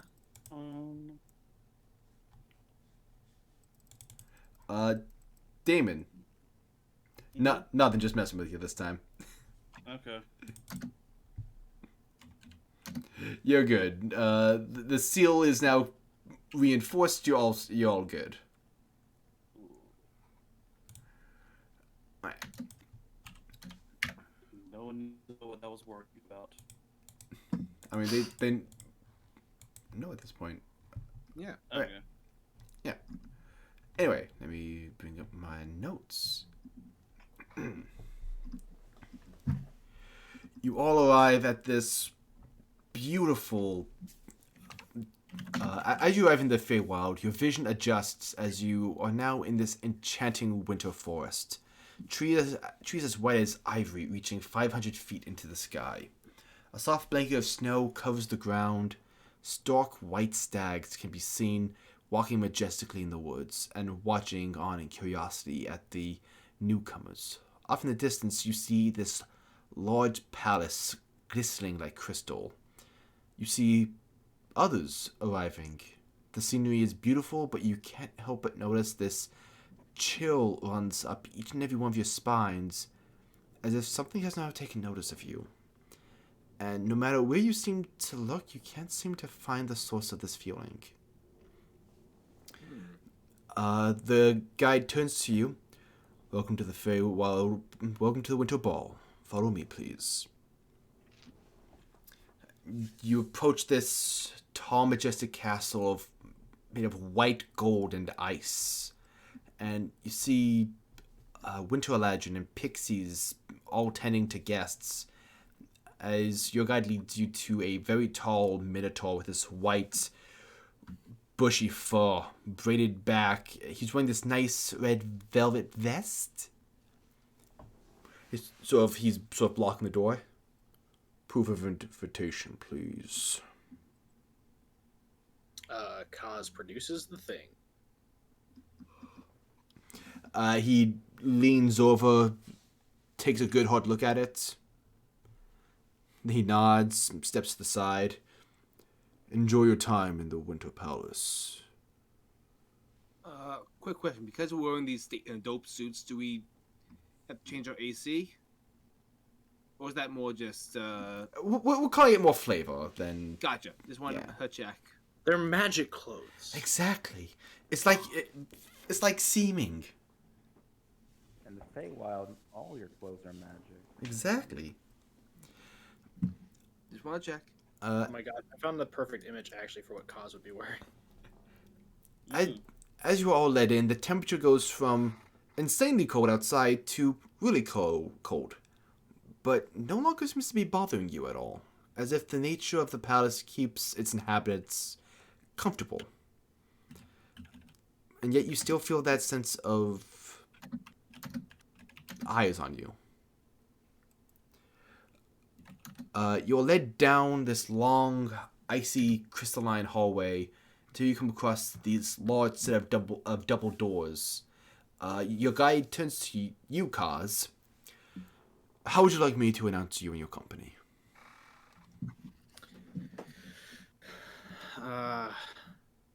He just turns to Roland real quick. Do you want to use your title or do you want to keep it like low key? I think it's okay for me to use my title, Feywild, like that kind of cheeky misbehavior, right? Oh shit! I just realized we probably shouldn't use our actual names, right? Like, he just looks at me and he goes, "Just as a question, like on our invitation, like obviously it has kind of our first name. If we use our full name, are we gonna get are we gonna be kept here forever?" He kind of looks at you. It's like, this is a formal invitation to the ball of the Prince of Ice and Frost. Such restrictions on our guests would be in poor sport here.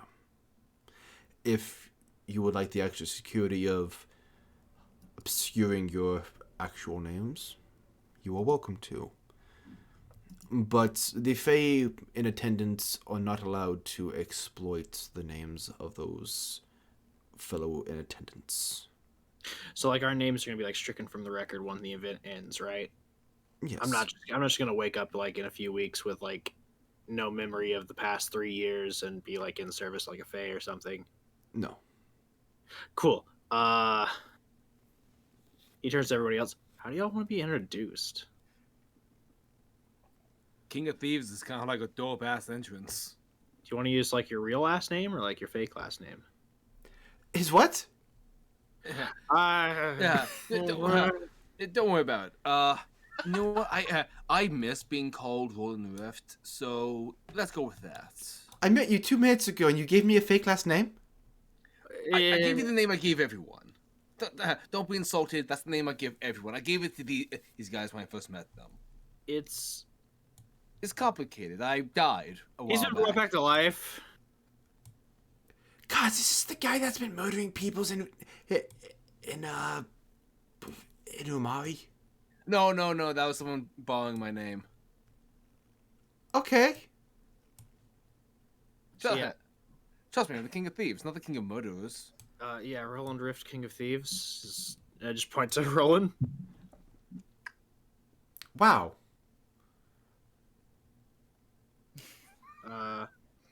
Zoris, how do you want to be introduced? Just my real name, you know. You don't want a cool title? I don't really got a.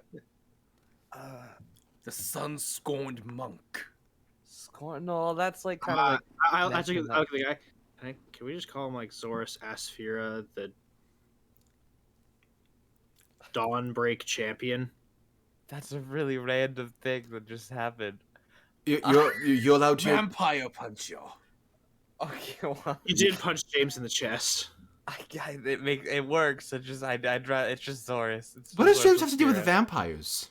Oh, he was doing some research on them. Like He's crazy things. He's doing research on him. Yeah, he wants to. I think I think I would call that research. I think he mentioned it once doing one of Ardaith's parties. Yes, that makes sense. Mm-hmm. He just so Zoroaster of the Sun Soul monks. David, Some what kind of monastery. cool name do you want? Damon Laird, breaker of tables. Damon Laird, the guy with the weird class. I do have a... No, but I think that might be in poor taste in these surroundings. Damon Laird of the posh monocle. God, I wonder how he would look with a monocle now. They're malcontent. Ooh. Yeah, the malcontent. Aki. That's what my resin feed is called, so I decided to go with that. Aki, what do you want to be called? I will use a very dear to me nickname I had as a child. I will be Munapa, but I will append it. It's Munapa the Magnificent now. How do you spell that? Munapaa. BAA? PAA. PAA. Thank you. Munapa, the Magnificent.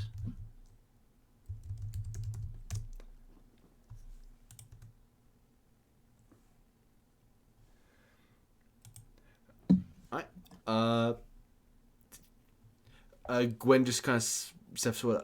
Just let me double check her last name. This Gwendolyn Hill Shadow of the Council of Amarith.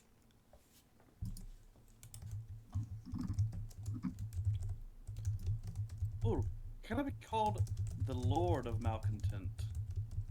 Oh, yes, love it. Yes, there we go.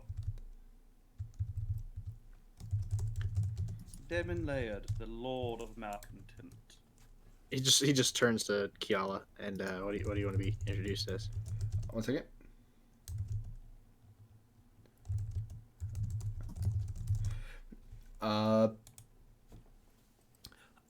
Kiala Moonshadow, the evocationist. How about? Ooh. Yeah. How about yourself? He thinks on it for a second and thinks back to his encounter with Rovagug and just looks to the steward and just goes, Khazel Dran, the dragon arcane.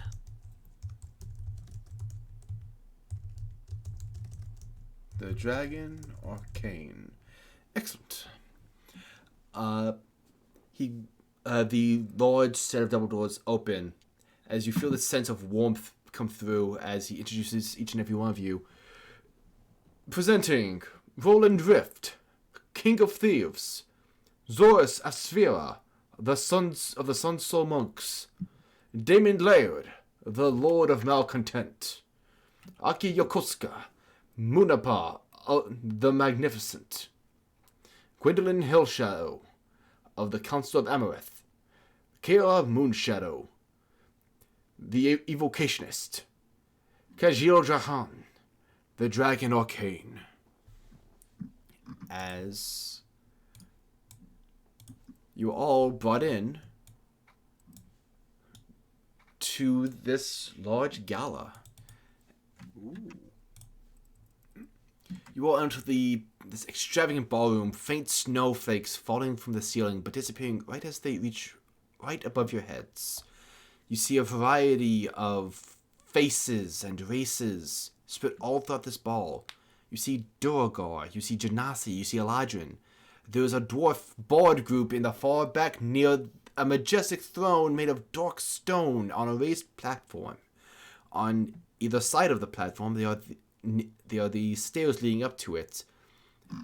Both seem to be guarded by a single pixie wearing a nice formal shirt with the sleeves ripped off. These are the muscle. As you look around, your attention is grabbed by this small creature near the entrance that sort of almost shouts at you, "Give Fritz your coats!" I'm good. Fritz, take your coats. What is this thing? Kaz will take off like the overcoat that he wore because he knew it was gonna be cold, and just hands it off, revealing the fucking like stunning outfit that I posted in the chat earlier. Go ahead and just actually no, you would know this innately. Kaz, as you look down, this is a boggle. A Boggle? boggle, a small fey creature. Boggles the mind. Oh no. Oh, it's so nasty looking. Yeah, it's pretty ugly. I get He hands it it's just like a black ankle length coat with like fucking fur trim to just like it's padded like for warmth. Kaz hands it to him and like fully expects to never see that coat again. Fretch, take good care. Yes. Very good, Fretch. Yes, thank you. In addition to that guy, another face sort of catches your attention. You see Elric is here. And he's just sort of waving to you all from the snack bar. Can I go over and say hi to him? Sure. Alec, what are you doing all the way over here? I always come to these parties. Wait, you just have an invite to this kind of place? Yeah. How? Well, he kind of leans in. I kind of know the Queen of Air and Darkness. I see you've met her, actually. Wait. Is that your patron? I mean, maybe. Eats a carrot. Huh. But yeah, she... We're learning all about council members today, aren't we, guys? Mm-hmm. I mean, but it looks like she's got a chance to see you guys. Wait, what do you mean? We haven't seen her yet. Well, no, but she kind of sees everything that goes on around here. She doesn't attend these parties herself, because, partially because she has no real form. That's kind of why I attend for her. But yeah, so, like, she just likes to take notes of who's coming and going, and looks like she got a good look at you guys on your way in. Neat. I'm gonna go Carrot? back to the group now. Oh yeah, looks like you guys are actually staying with me. That's awesome. Oh, cool. Yeah, we're actually here looking for some, like, bracers. Oh, you're gonna want to participate in... Let me just get the name again. Oh, you're gonna want to participate in the Barricade Parade. More day. My mistake, sorry. Carrot. I've never heard of that. What is that? It's a contest that they have here every year to auction off, wonderful prizes. Right. What kind of contest? It kind of varies every year, depending on what the prince is feeling. Right. I head back to the group and relay that information. Okay. Actually, I'm going to move the group away from the doorway. Okay. So yeah, apparently there's this contest we can either win to get those bracers. Eric, what the hell are you doing here? Well, I'm just here. You never told me you go to the Feywild. You never asked. And those who are just having their own conversation. Cool. So winning the contest gets us the things that we want. Yeah, kind of like the simplest thing we could possibly do. Cool. Well, I mean, it's the Feywild. There is no simple. Nah, I'm sure this is gonna be super like straightforward. Oh, Roland. I don't know Fey shit. I I didn't even look for my magic. I just woke up one day and had it. Kaz just reaches into his bag, like into. Oh no, he didn't bring his bag with him. No, no. You went to the Feywild without doing proper research, sir? No, I'm just kidding.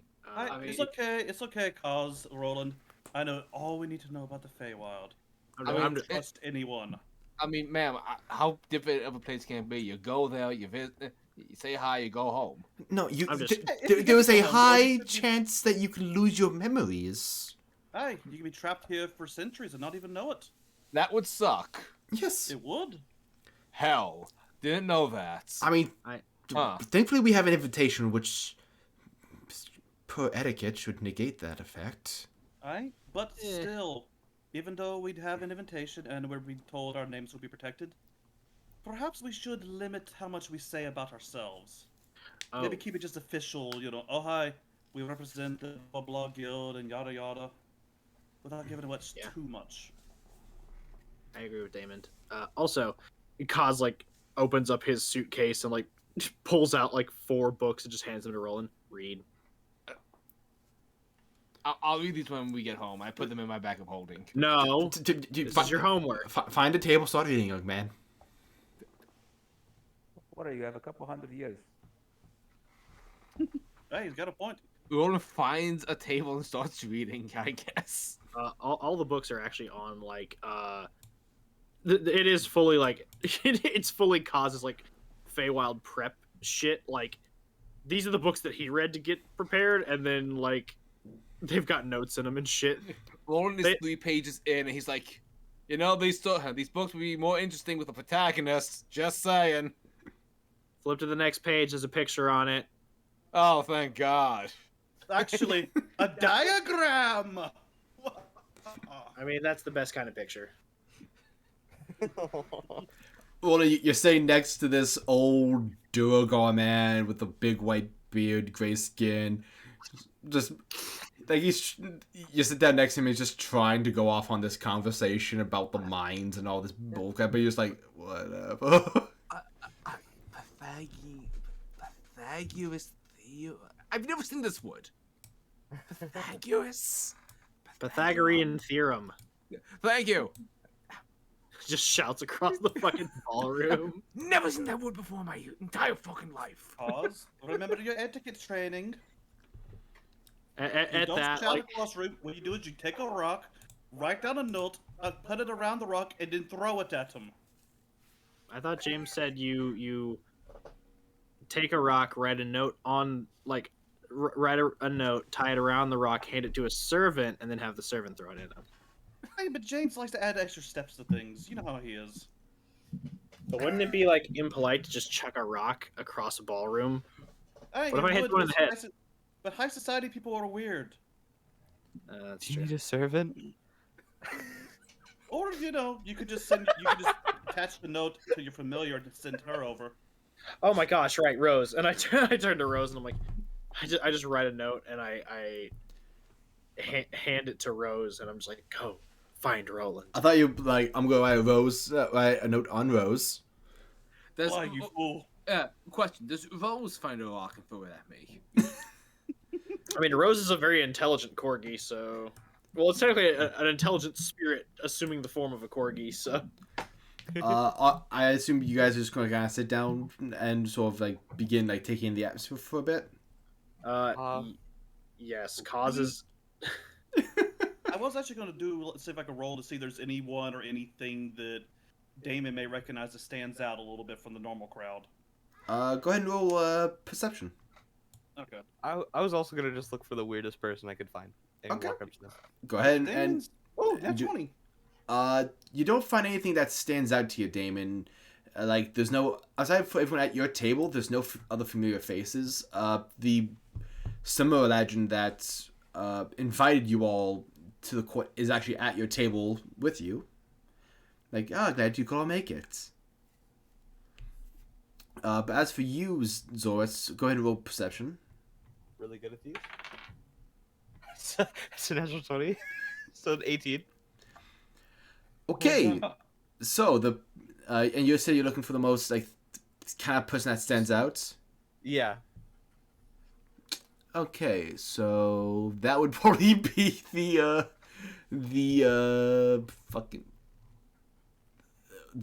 Duergar individual that was sitting near Roland.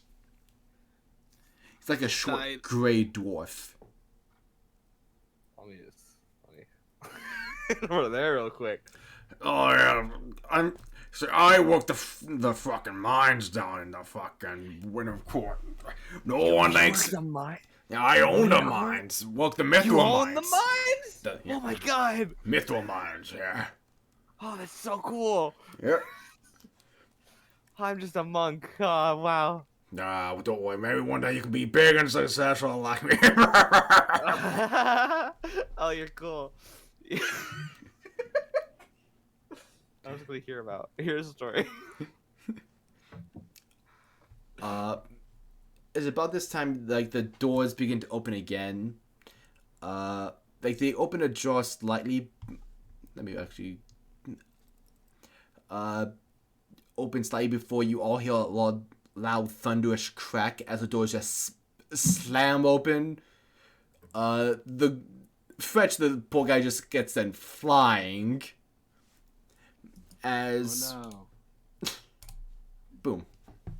What the fuck? As this large black figure flanked by 4 withered-looking individuals, each carrying these long silver swords on their back, just sort of kicks in like big dick in a locker room energy, cackling in with a sharp toothy grin. Hey, it's about time someone invited me to this one. I'm sorry, Storm, what? Yeah, you cut out there at the beginning a little bit. I just calls out. It's about time one of you invited me to one of these things. Happy to be here. Now, let's have some fun, shall we? At this point, let me double check. I'm checking some passives right quick. Hey. Do they announce this guy? He interrupted his own introduction. Mark. But I will say, Kaz, Roland, and Zoras, just because you're right next to the Duergar, you all hear mutterings that all equate to the same general message of, and what exactly is Whitaker doing here? How was he able to get an invitation? Whitaker. As Kaz immediately like to Roland and Aki and Damon's like, it's fucking Whitaker, it's fucking Whitaker, it's fucking Whitaker, it's fucking Whitaker. Oh no. Who's Whitaker? He's one of What? fucking Carvanon's men. Yeah, this is okay. He starts No. walking. And that's where we're going to wrap the session for tonight. Woohoo! I was about to say we're getting close to 1 a.m. Yeah, no, that. I just wanted to drop that shoe. Thank you all for joining us tonight. I have been your DM, and I've been joined by my wonderful players as always. Storm Sage 13 playing Roland Ashkeeper. That's Whitaker. Zoras Asphere played by Josh Kapash. Aki Yokosuka played by Risky Red. Hello. The Huckabridge playing Damon Laird. I'm pretending I know who that is. And Khazel Dran played by Walkman EXE. KhazelDran.exe has crashed. Thank you for coming, everyone, tonight. Thank you. Goodbye. So